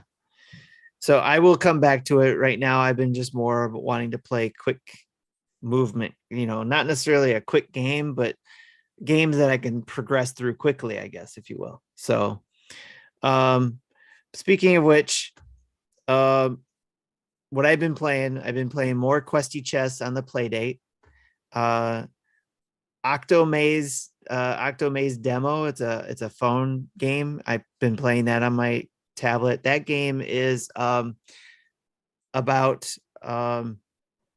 you're an octopus above ground and use your tentacles to go through a maze of various traps or triggers underground that you have to guide with your finger on your phone. Someone brought it up or brought it to my attention in Twitter, and I figured I'd check it out because there was a demo. So I downloaded the demo and checked that out. So I only got through a few stages, and it's definitely one that you could just, pick up and burn some time if you were somewhere with your phone. So I thought it was interesting to check out. I'll probably still check it out some more because, like I said, I only got through a few of the levels, which is a lot of training and tutorials and just learning and progressing. And there's actually one I stopped at that looks like it's actually going to be a little bit tricky. So I'm going to have to, because it's one of those ones where it's your typical mobile game where each board you have to do certain things in order to get 1, 2, or 3 stars to move on to the next level. So in this particular level I was on, you had to get some coins with your tentacles in the underground maze in a certain amount of time, and the quicker you were, the more stars you got. So and sometimes those games I tend not to move on until I get the 3 stars. So but that I've been playing that on my phone, and I've also been playing another game that's been taking most of my time on my Nintendo Switch, but I can't talk about that one yet. So next week I'll be able to talk about that. I did a quick search on the App Store. It's not for iOS. It's Android only, mobile, but it is on PC via Steam. It's in early access, and it's $4. Oh, okay. Interesting. Yeah. So on the Android one, there was a demo. I could have swore I saw there was an iOS one. Maybe it's just iPad or something. But yeah. Okay. All right. And on a side note, I built the Lego bonsai tree and absolutely love that set. It looks beautiful. It's awesome. Looks great on the shelf. So that was a night of just building that, and very, very zen, like you guys were talking about, just building something like that. So. Speaking of Lego, I bought the Atari 2600 Lego kit. Yes. Nice. I haven't done anything with it yet. I probably will record the builds and put them out probably on my personal channel, since it's not Nintendo related, as a high speed time lapse thing. Nice. Speaking of Nintendo related Legos, though, they did just release the Lego Princess Peach Adventures, which is an add-on set for the Mario Legos. That's actually a starter set that comes with Peach. So now you have the option of a starter set with Mario, a starter set with Luigi, or a starter set with Peach. And there's a ton of new Mario content coming out as well. We got a Lego catalog in there. So nice. Perfect timing. And just as an aside about Lego, I love Legos. The Lego Optimus Prime is fantastic. It's so good. That's on my wish list for sure. Yeah. I got a couple in my wait list right now that I'm going to be building. Here's one. Oh, gosh. Is that the trash compactor one? Trash compactor one, yes. Star Wars trash compactor. And then I love the Speed Champion cars, so I got the Lamborghini Countach. The Atari 2600 box is so big, even if I had it with me, I don't think I could put it in camera right. Right. I think that I'm looking to get rid of like my Star Wars ships that I have, because I have several of those that I built, and do like the dioramas, and get more of the like the actual like figure builds. Like I've got Grogu and a Porg and BB-8 that a lot of those have been gifted to me over the years. Yeah. And there's the old Lego Sandcrawler, the big one that they have now discontinued. Our students here at church pulled their money and bought that for me a few years ago. Yeah. And still have that. It's the only place you can get the Uncle Owen minifigure. Somebody will buy it just for that. If you're going to sell it. I'm not selling that one. I'm not selling that one. But yeah, that's what we've been playing and building. Let's move on to our community spotlight.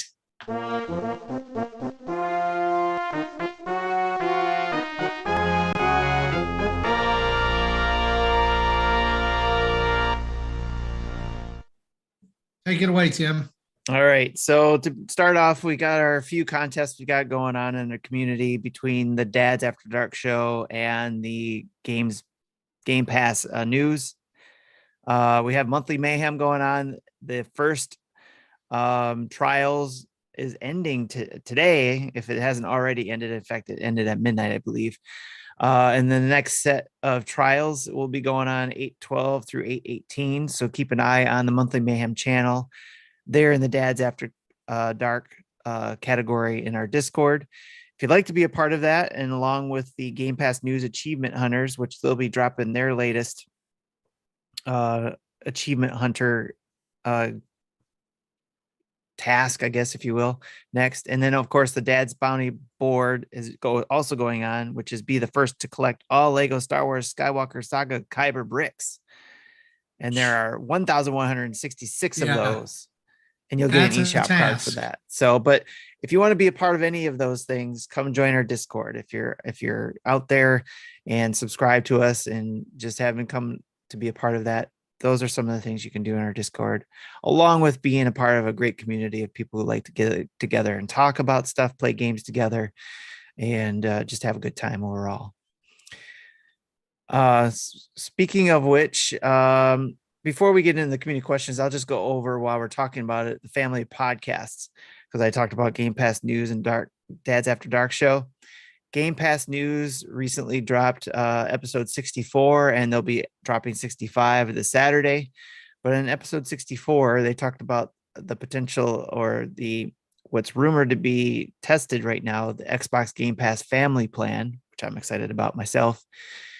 Congrats to Ninja Lunchbox 79 for winning their latest achievement hunters, and Logitech making an Xbox Cloud handheld, which I'm also excited about and looking forward to, but that's also in partnership with Tenzin, if you're not aware, which is the scary part.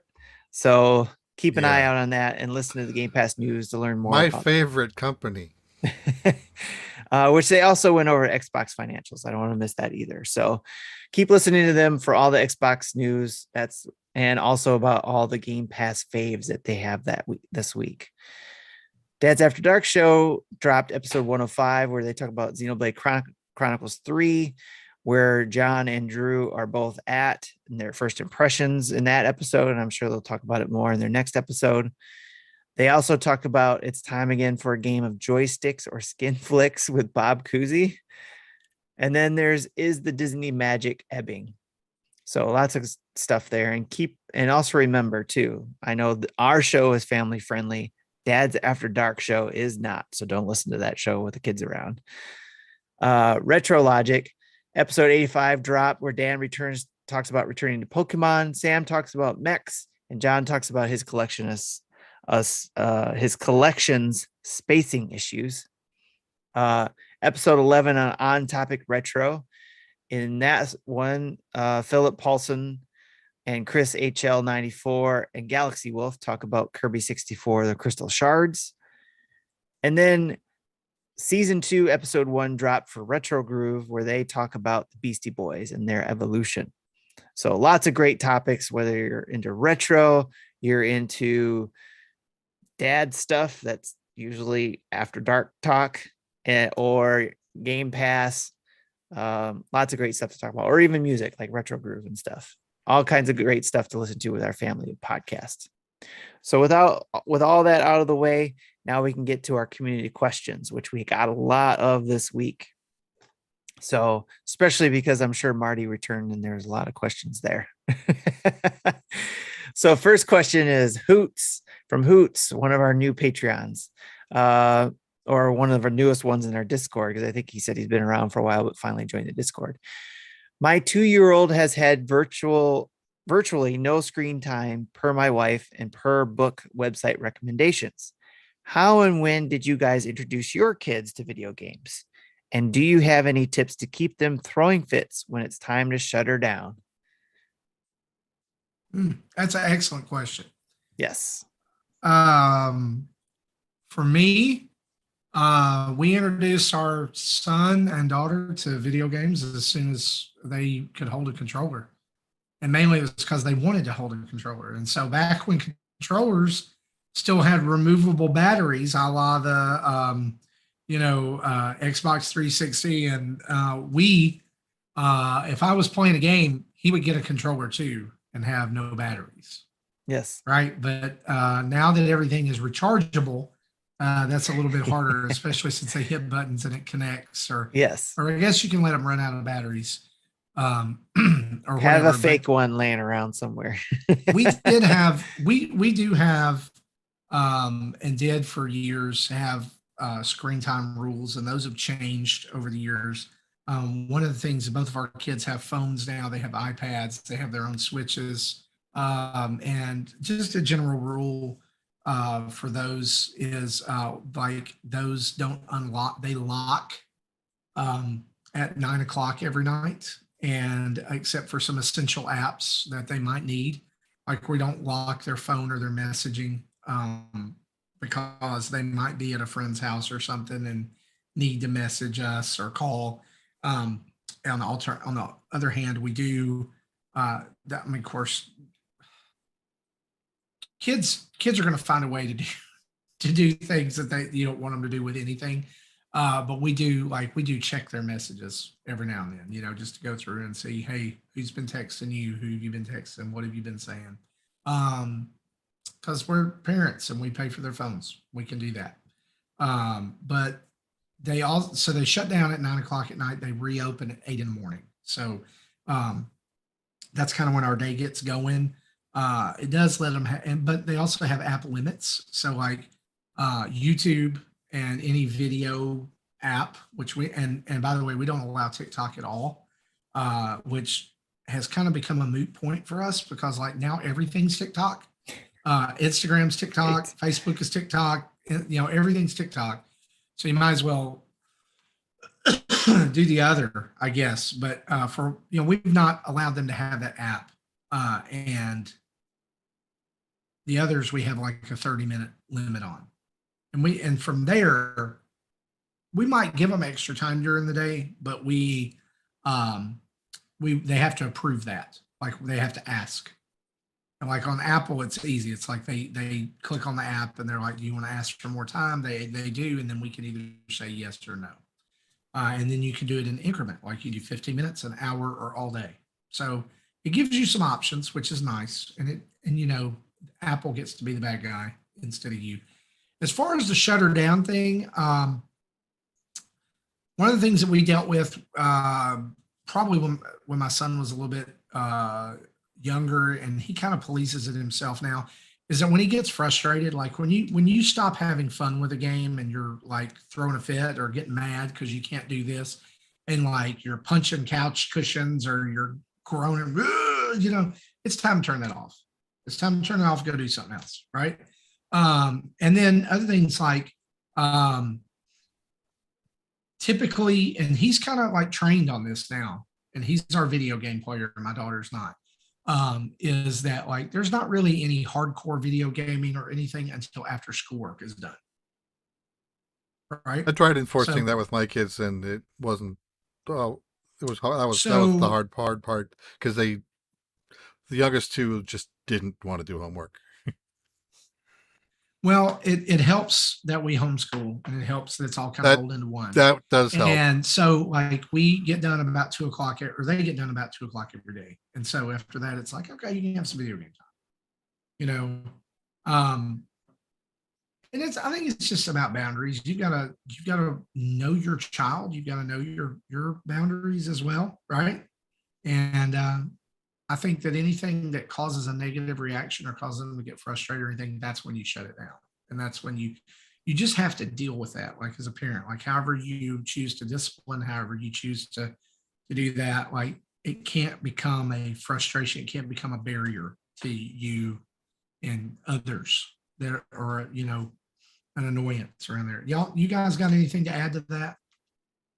What you've done for your own kids? Mine is basically still kind of the same with my youngest, especially Sammy, 14. But when he was younger, and even Sophie, and even Chrissy when she was older, or when she was younger living here, they all had limits. We all had the same things there. And if it wasn't fun anymore, you need to get off and stuff like that. Sammy's struggling a little bit more with that. In case anybody new who's listening doesn't know, Sammy is ADHD, slightly on the spectrum, and has a slight cerebral palsy. It's a hard word for me to say, but he has all these things that help him, or not help him, but that go against him. So at least make things harder for him to do. So just as a history, but all those things. And I think the same with Isaac, especially with the anger part, is if it's not fun, it's time to turn it off. And that's the hard thing that Sammy's learning, is the anger management part. So, but he's getting better at it. But the thing I wanted to add, the thing that helped with Sam especially, is the expectations, having the expectations there ahead of time. So he already knew that you have this amount of time and in this window to be able to play your games or watch your videos or do X, Y, and Z with these devices. And then, so if he already knew that up front, that his time was going to shut down at 9 o'clock, that's the same time he has right now, like your kids do. That's the time. And then it's off until, the next morning. And if he wants more time, he has the ability to ask more time, like it's a, something special going on or whatever. So all of those things, the expectation, and also we use a reward system. So if he wants more time or anything like that, or access to a different device where he's already used up his time, he can earn rewards to be able to do those type of things. So having a reward system in place helps with that, especially when it comes for school time. Hey, you did this like you were expected to. Here's your reward. You get to do this with your games or with your devices. So not saying it's been perfect for all of them, but we've had to adjust each of these rules for each child. So especially because of Sophie, out of all 3 kids, she seemed to have been the kid that matured quicker. So her things were a little bit looser. So it's because she was able to manage it herself. So it's going to be each kid to each his own or her own. So yeah, and I like that you said that. I think that everybody who's a parent needs to remember that it's great to take your cues from other parents and see what they do, but your kid is yours. They're unique. Every approach needs to be different. And so like, it's not really like nothing in parenting is one size fits all. Exactly. You have to take and mold and adjust for you in your context. Yeah. What I want to add, and this is going to sound weird because it's going to sound like you're training a dog, but really when your kids are that young, you're training your kids how to behave. And if they misbehave, and this isn't just gaming related, but just in general life, if they're doing something that you told them not to do and they're doing it anyway, there has to be some sort of consequences. And you have to be consistent with whatever those consequences are. You can't be wishy-washy, because they will pick up on that, and they're effectively then they'll do something like try to throw a tantrum. Yes. If you do something special because they're throwing a tantrum, they're training you, not the other way around. And you don't want that. Right. So, if they throw a tantrum, let them, but just say, keep this up past this time, and this will be the punishment on top of this. Like, it could be no games tomorrow. And, give them 15 minutes to scream it out.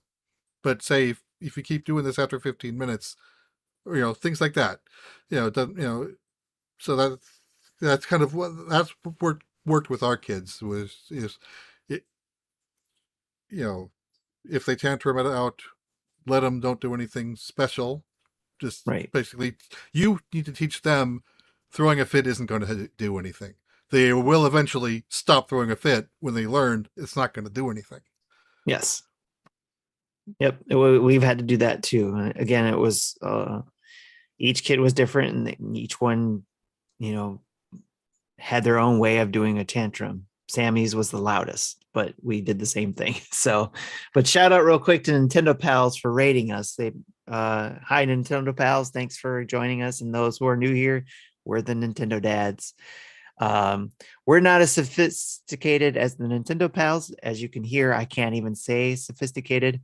So, or Nintendo Pals, apparently.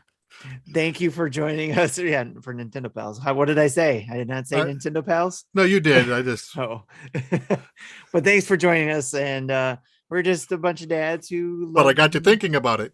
Yes, we're a bunch of Nintendo dads that love gaming and love to share it with our family and friends and everybody here. So, and we were just talking about what we did with our kids when they were growing up, wanting to get into video games. So. But anything else to close out that topic in regards to Hoots' question? I got my say in. All right, Don't cool. you train your kids, not the other way around. Yeah, don't let the kids train you. All right. Zablanc has a question. He says, do you think that before the launch of the new OLED Splatoon model, if Nintendo will update the firmware to support two-tone colors for the Joy-Con, the little pictures you get in your games and in the system itself? Or will games that reflect your Joy-Con colors look janky because they won't be able to show the gradient accurately? Do you think they'll do that? I doubt it. Like I think green they, going I to think they darker will. green, and I think it will happen. I hope so. I think that'd Nintendo, be like, really here's cool. the deal. I think Nintendo, for all their faults, are into these little details. And we've seen every Joy-Con color that has been officially released come to that, little display. So Yes. I have no reason to believe it's gonna. Now, if it does, like if it's just a single color, that's gonna be disappointing. I haven't seen what those Joy-Con is. It like a gradient of two distinctly different colors, or is it shade of blue to a shade of blue? It's a lighter shade to a darker shade, I believe. Yeah. Okay, that makes me think it's less likely to gradient the blues, and it'll just be a solid blue. If it was, say, a red to a green gradient, then maybe, because which one do you pick if it's that drastic on the ends? And we'll see. It'll be interesting to see. Whoever's getting it in our community, let us know. Take a screenshot if you can.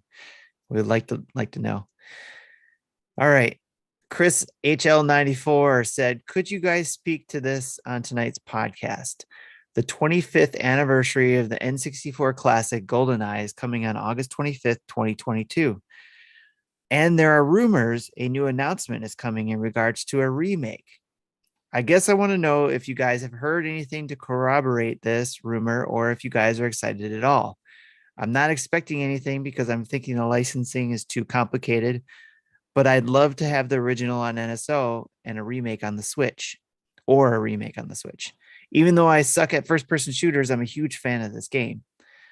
Zablanc also responded, because this was in our Discord, and he said, I hate to say it, but the minute this gets released will be the last minute anyone will meaningfully care. It is nostalgic and an important game, but it's unplayable today. Just a novelty. I thought that would be interesting to put in there. Again, Zablanc is John from our Dads After Dark crew. Yeah, this rumor's been going around for like at least a year. Yes. And where was it? I haven't heard anything besides it's a rumor, and no, I don't care. So I think it's interesting here that John, I find myself agreeing with John that it is just a novelty. If it's in its original form, it's just a novelty. Guys, look, GoldenEye was great back in the day. It was. I mean, I had whole weekends based around GoldenEye and Smash Brothers back in the day. Sure. But it's unplayable now. It's like there is no way that you go back to that and go, oh man, this plays just as good as Fortnite or Halo Infinite or whatever. Which, I mean, I know that's a divisive opinion, but if like honestly, if we truly bring it down to brass tacks, every retro game is just a novelty at this point. It's chasing a feeling. It's chasing, like, I mean, there are some games that are timeless, but like a lot of the retro push is because it's retro, right? Like it's not because and nostalgia.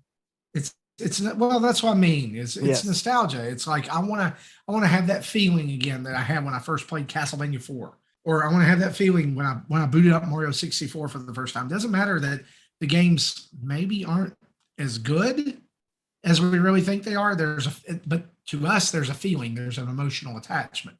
I would love to play GoldenEye again. Absolutely, I'd love it in any form.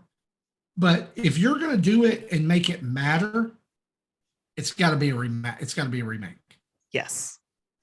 And I agree that it doesn't have to be a full crazy remake, or No. whatever you want to call it. But Update the controls. I would like Smooth to it out. submit Quake, the recent Quake that they brought out for the Switch that allowed us to be able to play and play just like it looked back then, but a little bit slightly, updated, but it still looks like it did back when you were playing on the PC, but play it in the consoles. I think if they can make it fast and clean and, slightly updated there, I think it would be a lot of fun. I think a lot of people would do it. Would it be for nostalgia for a lot of people and only play it once and be done? Yes, there's going to be a lot of people who will check it out, be one and done. But I think there's going to be like there was with Quake, where if it's done right, you're going to get a whole new audience that's going to jump in and play it, regardless of how it looks. Because if you go look at Quake, it looks like the old school graphics, even though it's slightly enhanced. So it's a little bit smoother. It still looks worse than Minecraft, if I to be honest, but in a way, but it's still a lot of fun. The part of it about that is fun. And if they can still hold that fun part and do like what I predicted at the beginning of the year and what I'm hoping for, because I'll get points for this, I predicted that it would be a collaboration between Nintendo and Microsoft, and you'd be able to play cross-platform on that Quake type look, or it may even look like the original one, but slightly enhanced to where it's easier for the Switch to be able to play, but still playable on an Xbox, and fast paced with no loss of connection and all that kind of stuff. As long as you have it fun and you can jump in quick and do the same things you could do before, but maybe with more people, I think there's some potential there. And even for a whole new audience. Like I said, there's probably going to be people who leave, go and jump in, play it once or twice, and be like, oh yeah, this is great. And then never play it again. I'm going to give you an example of a game that is about to disappoint a lot of people that would be just like this. Okay. Or that GoldenEye will be just like. You ready for this? Yes. It's going to be bombshell for a lot of people. There's going to be a lot of people who buy the Cowabunga collection and play it a handful of times and put it away. Mm-hmm. You know why? Because some of those games suck. I mean, well, it's just like any of the collections, like Castlevania, right? Contra. Turtles in Time is on there. That's fantastic. That's any great. Of those Konami collections are going to be that same feel that you just said. But here's my. Let me go one step further. Why are game developers wasting time on rollback code for those games? Because they know that somebody's going to buy the collection. Well, I mean, rollback netcode. Like, is there really going to be like a massive community of people who are playing, the TMNT fighting game, like, whatever it was online? Probably, if it's fun. I'm saying there's just a whole new audience. If it's fun, that's what I'm saying though, and looks decent. But that's my point, Tim. Is if they present those games just like they were back in 1994, and there's not been any control. Like, right. Like there has to be some cleanup for sure. Definitely. If there's not, and that's then the thing yes. is that if there's not, it's just going to sit there. Yeah. Let me tell you about a game I returned to today that I think has some lessons for this. You remember Nickelodeon All-Star Brawl? Yes.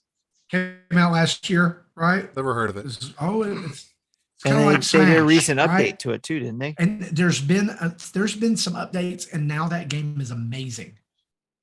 It really is. Really? Like they put in all the voiceovers, they put in items, they added a ton of new characters. I mean, it's not Smash, but if you want to punch SpongeBob in the face with Shredder, you can do that. And it's my son and I played it tonight before we came up here. It's a lot of fun. And they've gone back and they've done it right. But guess what? Nobody is playing Nickelodeon All-Star Brawl. You know why? Because they missed their chance. Yeah. And it goes through what a lot of games go through, that this is going to run on nostalgia and good feelings. And that's great. It has to come out right out the gate. Like, how many of us are like booting up the Nintendo Switch NES app on a daily basis? We're not. It's great that it's there. It's comfort food when I need it, right? It's why it's honestly why the Mega Man Anniversary Collection Kart stays in my Switch, because it's there when I need it. But I think also too they need to. open up that library, I think more people would be using it too. Well, I agree with that. And there'd be more retro people who would use it too, because it just depends on the gamer. Like some of us probably aren't ones that constantly go back to retro games unless they're those comfort food ones like you have, Marty, or Jesse, or me. You know, there's going to be maybe a handful of those ones that we go back to that they just don't have there in the current NSO apps. So they need to prove that there in the first place. But there is an audience, maybe a small one, that loves the fact that they have access to the retro games there in NSO. They just need more. And they'll probably even say they need more. So, but it's great discussion. For sure. Yeah, I mean, I would love to play GoldenEye again, like in a modern way. I think that would be great, but licenses are tricky things. Yeah. So it's going to be interesting to see if they actually pull this off, if the rumors are true.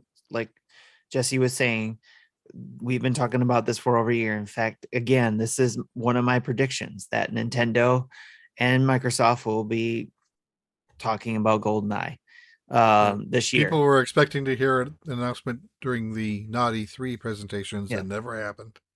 Yeah, and there's speculation around the reason why that didn't happen because they never announced it. They never had to say anything about it.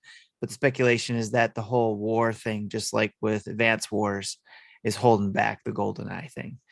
So possible. It's always a possibility, but again, we don't know because nothing was never announced. So we'll never know. Most likely, unless 10 years from now somebody talks about it in a book. So all right, on to the next question. 16-bit Nomad. Here's a question for the podcast. Both Microsoft and Sony have apps that either let you stream games from a console to your phone or stream games from the cloud. Will Nintendo ever follow suit? Well, Nintendo already has a product that lets you play games anywhere. It's called the Nintendo Switch. And as long as they can keep you buying those, no. That's the way you play. Let me say this. I've thought about this, that an app or streaming service like xCloud or Luna or whatever, or Stadia is the only way Nintendo can get away from not developing a hybrid system from now on. That's it.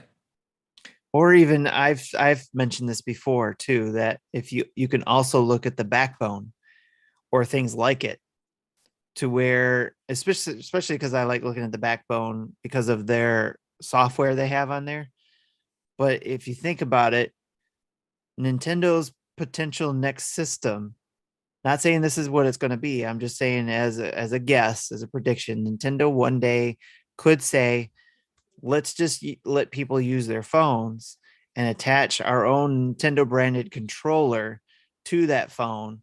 And you can only access Nintendo games from that phone or on your phone using that controller. Now that will limit a lot of things. There's a lot of pros and cons to that idea, but there's potential there to where they could have a curated library on that control that you access from that controller that you play through your phone. That way they still can do what they want to do, that kind of stuff, and so on and so forth. It's just an idea thrown out there. Yeah, it kind of closes off other doors, but we're not getting into that. Just throwing that out there. So, but I do agree with you guys that right now their model is you can just take the Switch on the go and play it that way. And you play it through the cloud by connecting it to your phone for a mobile hotspot. Gross. So will we get an LTE enabled Switch? Right. That's the rumor about the next evolution of Switch Lite. But anyway, we won't talk about rumors. 16-bit Nomad also asked, "Where's Advance Wars?" It's sitting in a warehouse somewhere. There's shelf. Boxes after boxes after boxes. They're waiting to ship it out. They're already packaged and shrink wrapped and ready to go. Yep. It'll go out towards the end of the Switch's life cycle.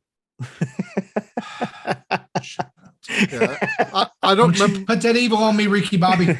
See, again, I said this a few weeks ago, I think, when Marty wasn't here, but I said if if what's going on in Ukraine dies down, then they'll release it.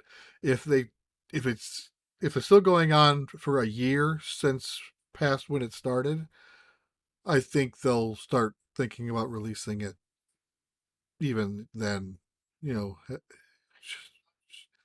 but even then it'll be a shadow drop for a direct or just a tweet saying, "Oh, hey, it's out. This out.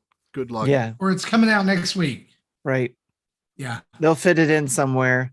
But then it's going to also be you're going to see a lot of this until they release it, especially when other war games are released, that people are going to be asking Nintendo, hey, Call of Duty just came out. Why can't you put Advance Wars out? So you're going to see a lot of that and a lot more angrier and angrier fans wanting that game. And then they're going to have to deal with that. And where this plays to Nintendo's advantage is that the Advance Wars community is relatively small compared to other Nintendo IP.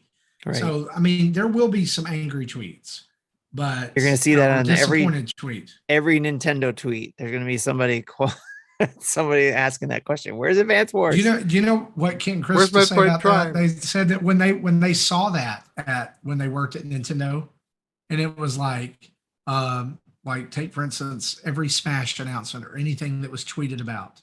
Yep. Where's Waluigi? Where's Waluigi? And they said, eventually it gets to a point where it's like, okay, is this something that people actually want, or is it just a meme at this point? Right. Is it just are we just trolling? So if you're listening and do that kind of thing, over don't Advance troll Wars. Them. Exactly. Don't do it on their social media posts. Go to their customer support and send in emails and say, hey, do you know do it nicely. Yeah, respectfully. Hey, do you know anything about when Advance Wars is going to be sent out, released? I would really like to play that game. Yep. Call your senator. Call your senator. I'm going to get on that tomorrow. I'm going to call my senator here in Tennessee, who, I mean, they don't even care about the state of Tennessee. So, anyway. All right. Next up, Frosticles 43. If you could go back in time to a console release as the adult you are now, which release would you go back to experience in a new light?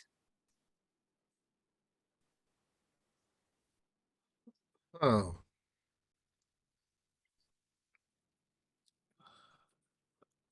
It's an easy answer for me. Easy. Super Nintendo.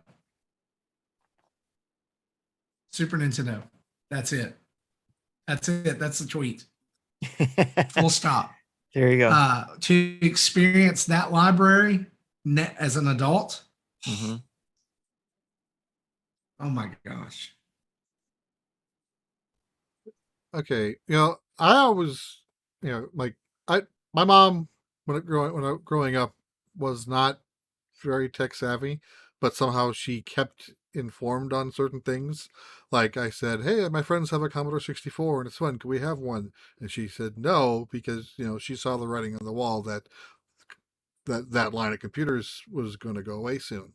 At whatever year that was, and like similar things with ColecoVision and whatnot. So I would like, I've lived through the Atari 2600, Atari ColecoVision era, and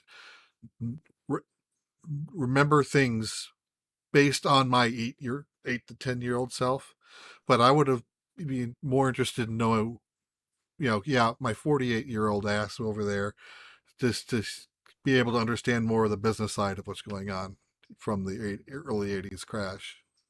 Yes.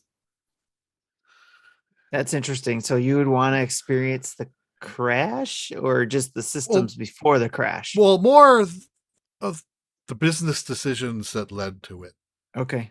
As someone who now has an understanding of how businesses So work. Essentially that time frame where they dropped their answer for the new system for the 2600 was the 5200 and then immediately the 7600.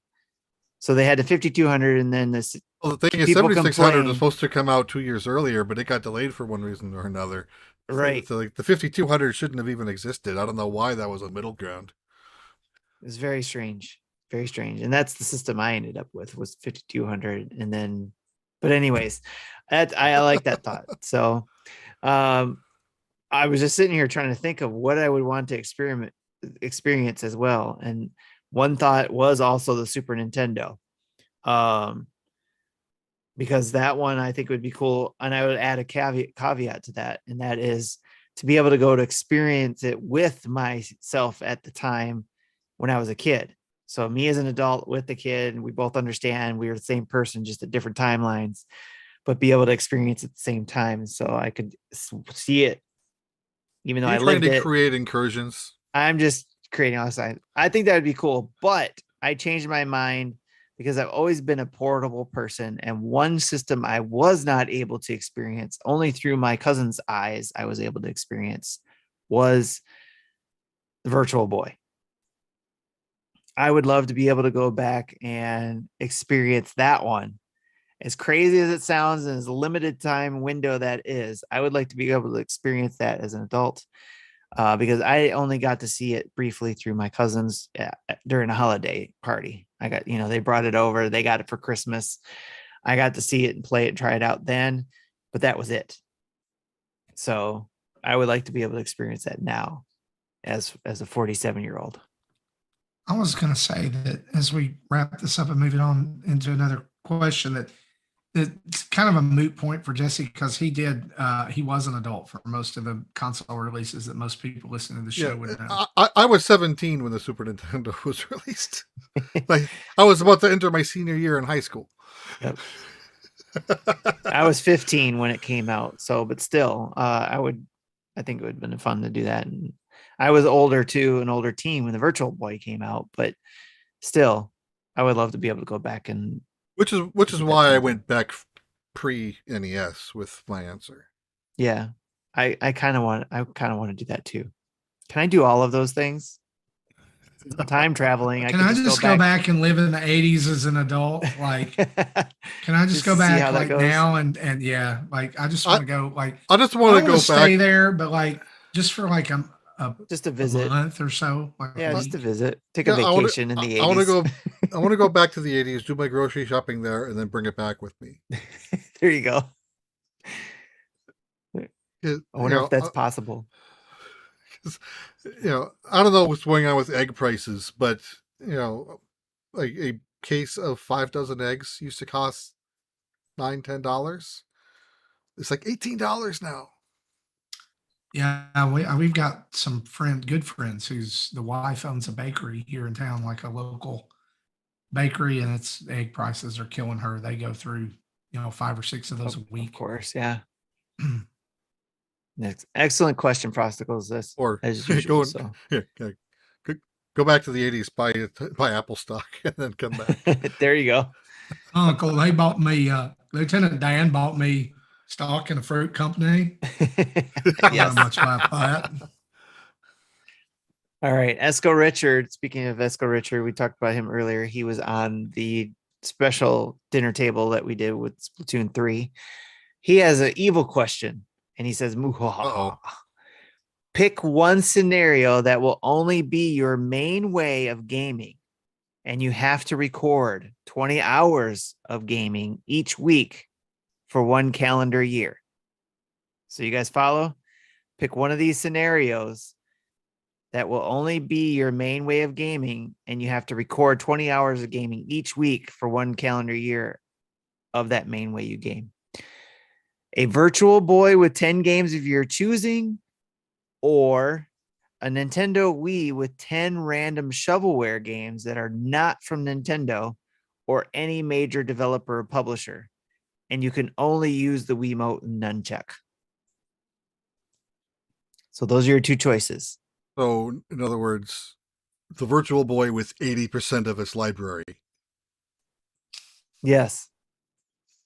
Because I think there was only 13 games released for it in North America.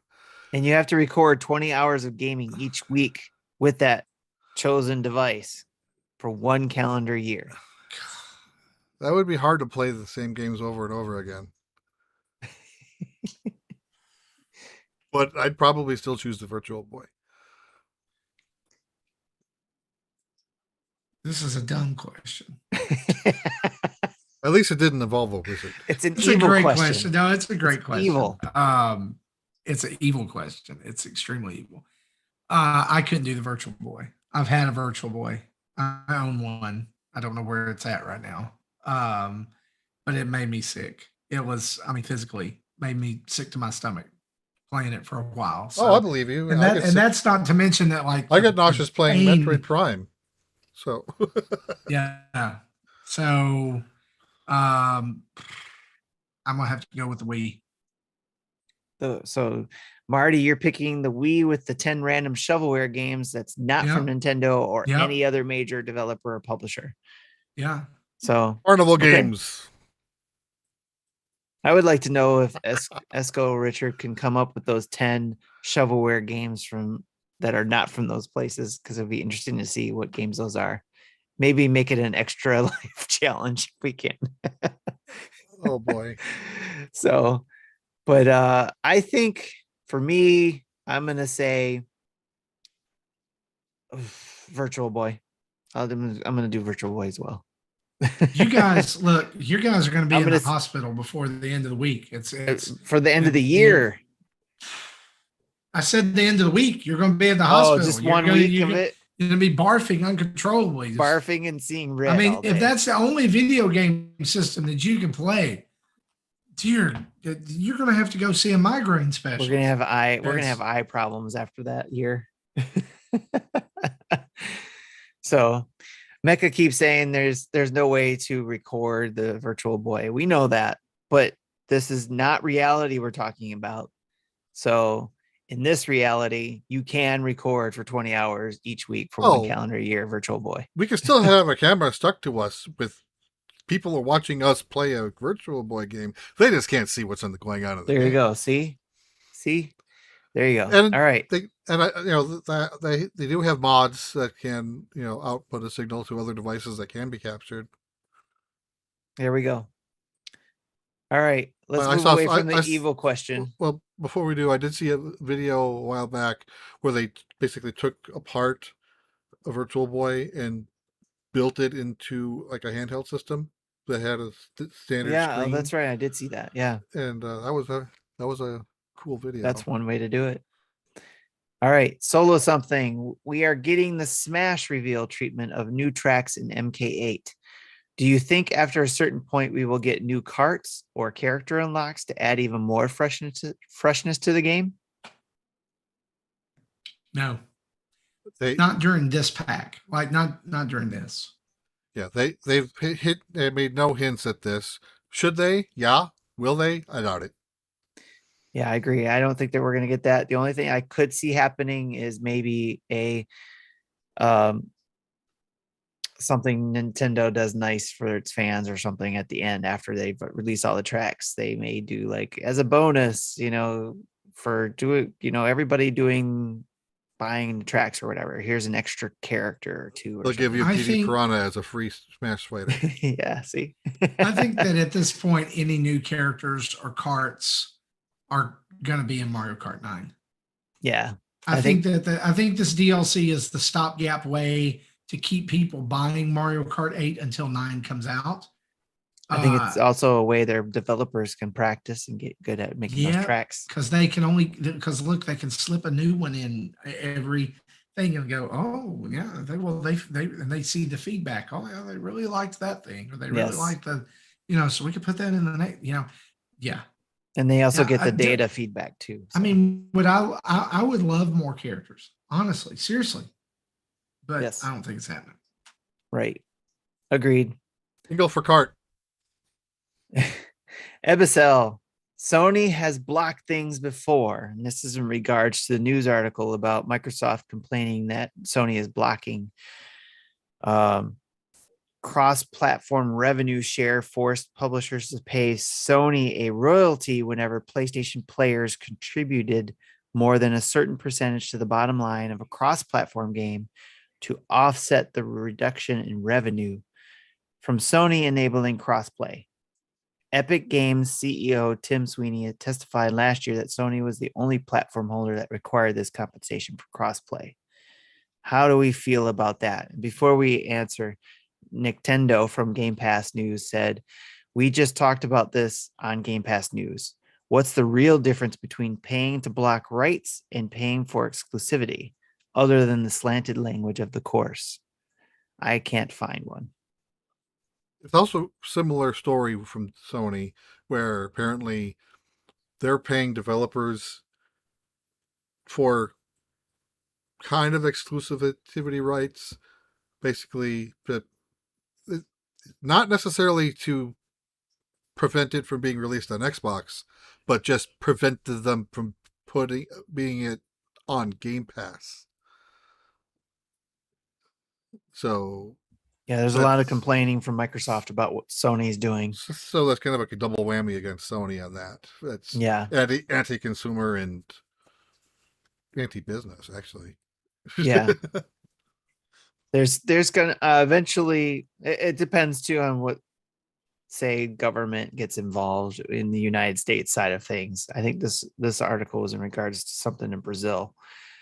But eventually there's going to be a country that sees this, and eventually, like, say, the UK or whatever, what they did with Apple or whoever, to try to minimize a monopoly, I guess, if you will, or anything like that. So something you said made me think just now. So I'm not a fan of our government, either end of the aisle. Most of these people should have retired 30 years ago. They expect us to retire at 65. That's when their careers start. But once we finally get around to getting people our age or younger into those higher offices, who actually have an understanding of how technology and video games work, they're going to get some interesting laws passed, I think. Very true. But, very true. The and current people guard put in place too. is Yes. clueless. Yeah. And certain people placed in positions that can do something that are more knowledgeable in these areas too, I'm sure. But as far as what Sony's doing to block it, they're a business. They're gonna do everything they can to stop Game Pass's run, that have been going on with everybody just loving Game Pass. So between that and the cross-platform thing as well, we already know Sony didn't want anything to do with cross-platform. So whatever they got dragged into that kicking and screaming, right? If they're gonna make money, here's the thing: they need to make money off of it, essentially. The thing that where Sony or anyone else is going to really get tripped up with this in the future is that cross-platforming or cross-platform gameplay is seen as a gesture of goodwill to the gaming community. And when you put the kibosh on that, you become the bad guy. You remember when Minecraft went cross-play on everywhere except PlayStation? Yep. When Fortnite was cross-play except everywhere on PlayStation, and all of a sudden, PlayStation, who in the PlayStation 4 era had been the darling, had been the system for everyone to have, the perception of Sony began to sour a little bit. Yep. Why? Because they were seen as the bully who was, I'm going to take my ball and go home because you guys aren't playing the way I want you to. Exactly. And honestly, that's what it is. You guys aren't playing the way we want you to. Sony wants to be in control. They don't want to. Whereas I feel like Nintendo and Microsoft, yes, they both want to make money. Yes, they want to, they want to be good at creating video games and being the place where people want to play. But I feel like their relationship is kind of a mutual respect, kind of like like the old Pokemon rival, right? He's not really evil. He's not really a bad guy, but he's your rival because you both want to be the very best that no one ever was, right? Yes. To catch them is your real test. That's both of their real tests, right? So there's this friendly competition. On the other hand, you got Sony over here, and they're like, let's just make money and tick everybody off. They just want to dominate. They want to be number one no matter what. Well, that was a precedent they set a long time ago. Since they had that dealing with Nintendo, it was like that president who was affected by that put that precedent there, saying we are going to dominate now from this point forward, and that's always been the president. Yeah. Yeah, I said something similar to this on Discord earlier, but yeah, PlayStation announced that they've sold 117 million units of PS4s, and like this is the last quarter that they're going to announce PS4 sales. So this is basically that's how many they sold. So yeah, they outsold Xbox One. Yeah, they're currently outselling Switch. Switch will likely catch them, but they're the top, so they get an ego and they start thinking that nothing can break them, and it's like they don't remember history. They don't remember the PS3 launch because the PS2 was on top. They don't remember how Xbox stepped on themselves with Xbox One launch because the 360 was on top. They just never learn. They're doing the same stupid mistakes. And you know what? What's ironic or not about that, whichever way you want to call it, is I know another Japanese video game company that kind of runs the same way. When they're on top, they're on top. Oh yeah. And they start making dumb mistakes. They start doing things that they start. So in other words, you're expecting them to make a mistake soon. I think they already have. I think their summer communication strategy has been an absolute dumpster fire. And Yeah. I think it's a huge mistake. The big mistake is they're not communicating with their community. They are communicating to him, but they're not communicating in a personable way. Yeah, exactly. They're not friendly Nintendo. Yes. It's business Nintendo now. That's what I was trying to say was the personable stuff. They're not doing the Reggie Iwata thing that was built up there. They're doing everybody. As soon as Reggie left, it was now closed off. Everybody, there's nobody who's the Furukawa and Bowser. Nintendo is way different than the. It's Reggie just now Nintendo. Nintendo. It's Nintendo, and then whoever they decide to make their facing, front facing influencers. But there's no more of that executive position that's front facing like Phil is for Xbox now. So, and that's where you're right. That's the mistake they're making. They're going back to being closed. They're closing up. And this is the part I'm scared about, because we saw them opening up and making choices of opening up, and now they're closing up again, which is scary. It's like, didn't you learn anything before? Who made that decision to start closing stuff up now? Why don't you have people who are the face of your company or the face of your games? Like, they're not even doing it for Splatoon, as we see. Like, maybe it's because they've done it already, but they used to have that guy in the white coat come out, right? So they're not doing that again, at least not right now. Maybe they will during the events, but and where he poses a number. Is that what you're talking about? Yes, yes. Like all those different things. So, but yeah, I agree. There's each one gets their ego and they make mistake and all that kind of stuff. So I also think that to answer Nintendo's comment there at the end, timed exclusivity is a concept that I wish would die.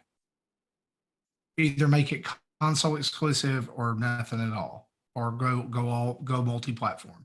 Timed exclusivity it's fun until you're on the other side of the fence, right?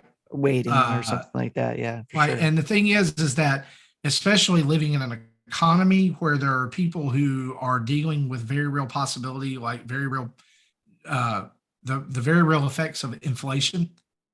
And it's like, oh, just go out and buy all the systems. Yeah, like really? What I said about going to the 80s to buy eggs. Right. Yeah. I mean, just that's not feasible anymore. Yeah. And so, and even if it is feasible for you, you learn you don't have time to play them all anyways. Right.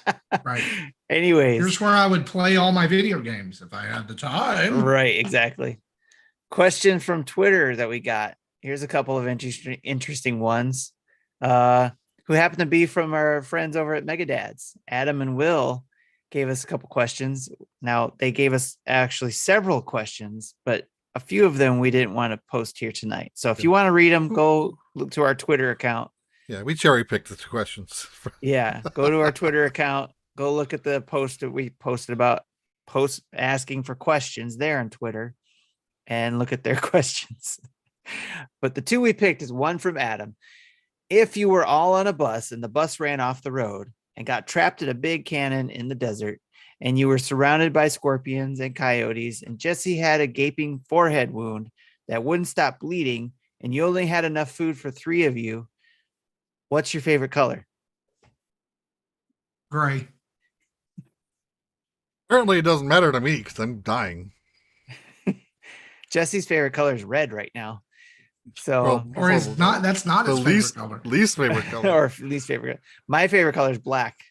Truly, it is my. And then I have favorite accenting colors that go with black, but black is my favorite base color. So, anyways, Will also asked, that's Wondrous Will, in case you're wondering, what do you like most about my dog Benny? And he posted the picture there of his dog, which is a very cute dog. Got a cute dog there, Will. His very boopable nose. 10-10. Would boop a nose. Would boop again. 11 out of 10 if you're Nintendo dad. That's right. It's 11 out of 10. Would boop again. All right. So again, go check out those questions there. And you can always post questions to us on Twitter, and we'll try to add them to our show notes the next time around. And to end the night, we have a voicemail from Mecha. Oh, I forgot about the voicemail. Let me get the Voicemail 2. back up. Voicemail 2. Oh, this is the auto insurance call speaking. Do you have an auto insurance that needs to be repaired?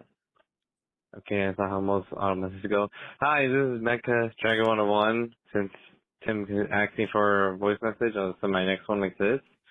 Hope you guys are doing good. I'm calling, or my message release this week is that I have a podcast I need to attend to like in 2 weeks, and it's gonna be all about like arcade shooters, I guess like Galaga and Galaxy and all that stuff, as well as third-person shooters. So let me know as much as you know about those things, Dad. How much you know about third-person shooters and arcade shooters, because I need to make sure I'm well informed for this podcast. Any information would be great, and yeah, hopefully that makes sense. And now you can just ask me or something. Yeah, make sure you increase your auto insurance or whatever those fan calls are like. So we'll see you in the podcast. Thank you. All right. Thanks, Mecha, for dropping that question. So basically his question is, you need some knowledge on third-person shooters and arcade shooters.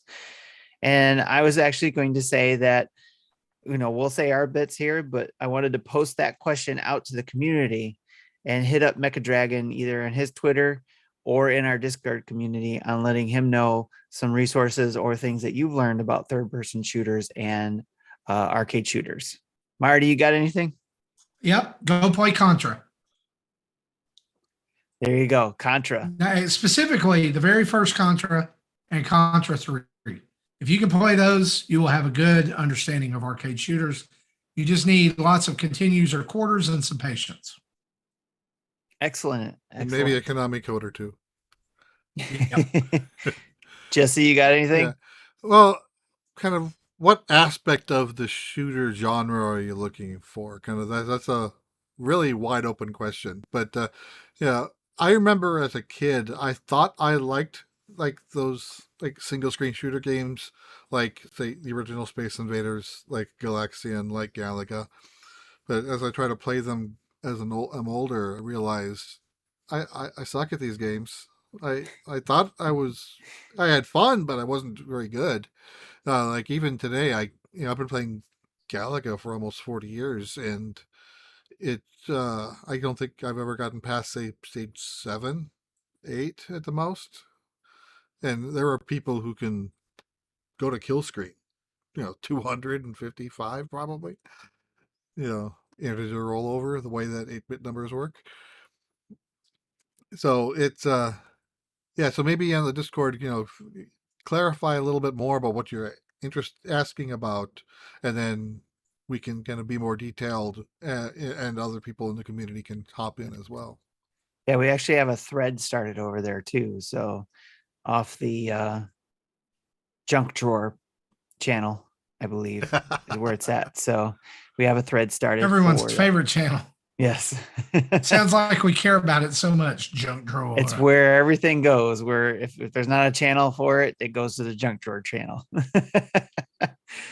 So great questions, everybody. And before we end out for the day, I wanted to give a shout out again for Nintendo Pals for rating us, and for everybody who stopped by either on YouTube or Facebook or in Twitch.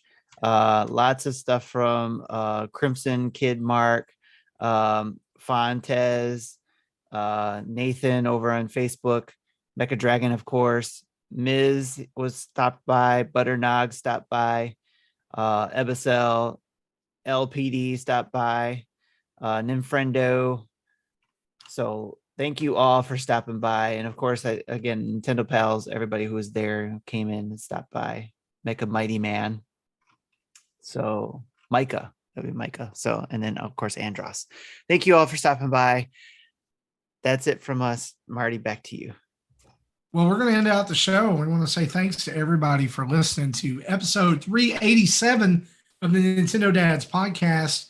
And again, thanks for sticking with us if you're here at the end. As we close out, we want to say a huge thanks to our Patreon producers. That's Dave Ernsberger, Solo Something, Alexander Ocampo, RJ Kern, and Chad Benoist, as well as our YouTube subscribers. We're now over 6,300 YouTube subscribers.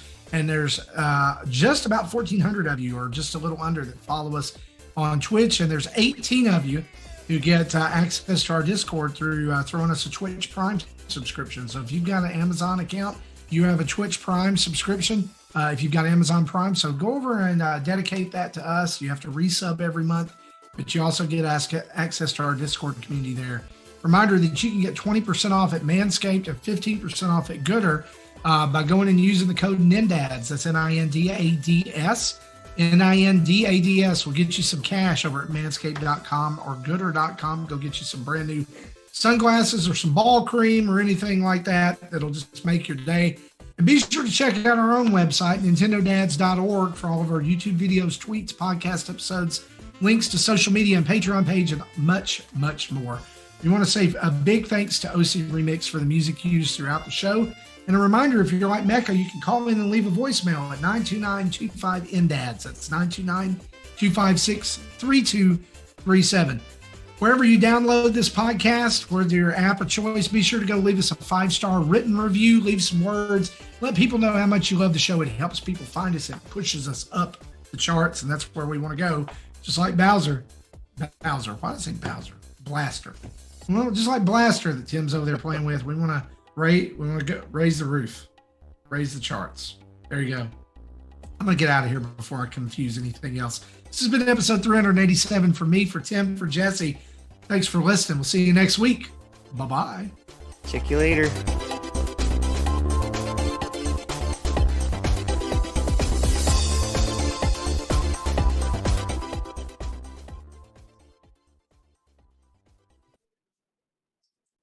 Thank you for listening to Nintendo Dads. If this is your jam, you are screwed up. Federal regulations require me to warn you that this next test chamber is looking pretty good.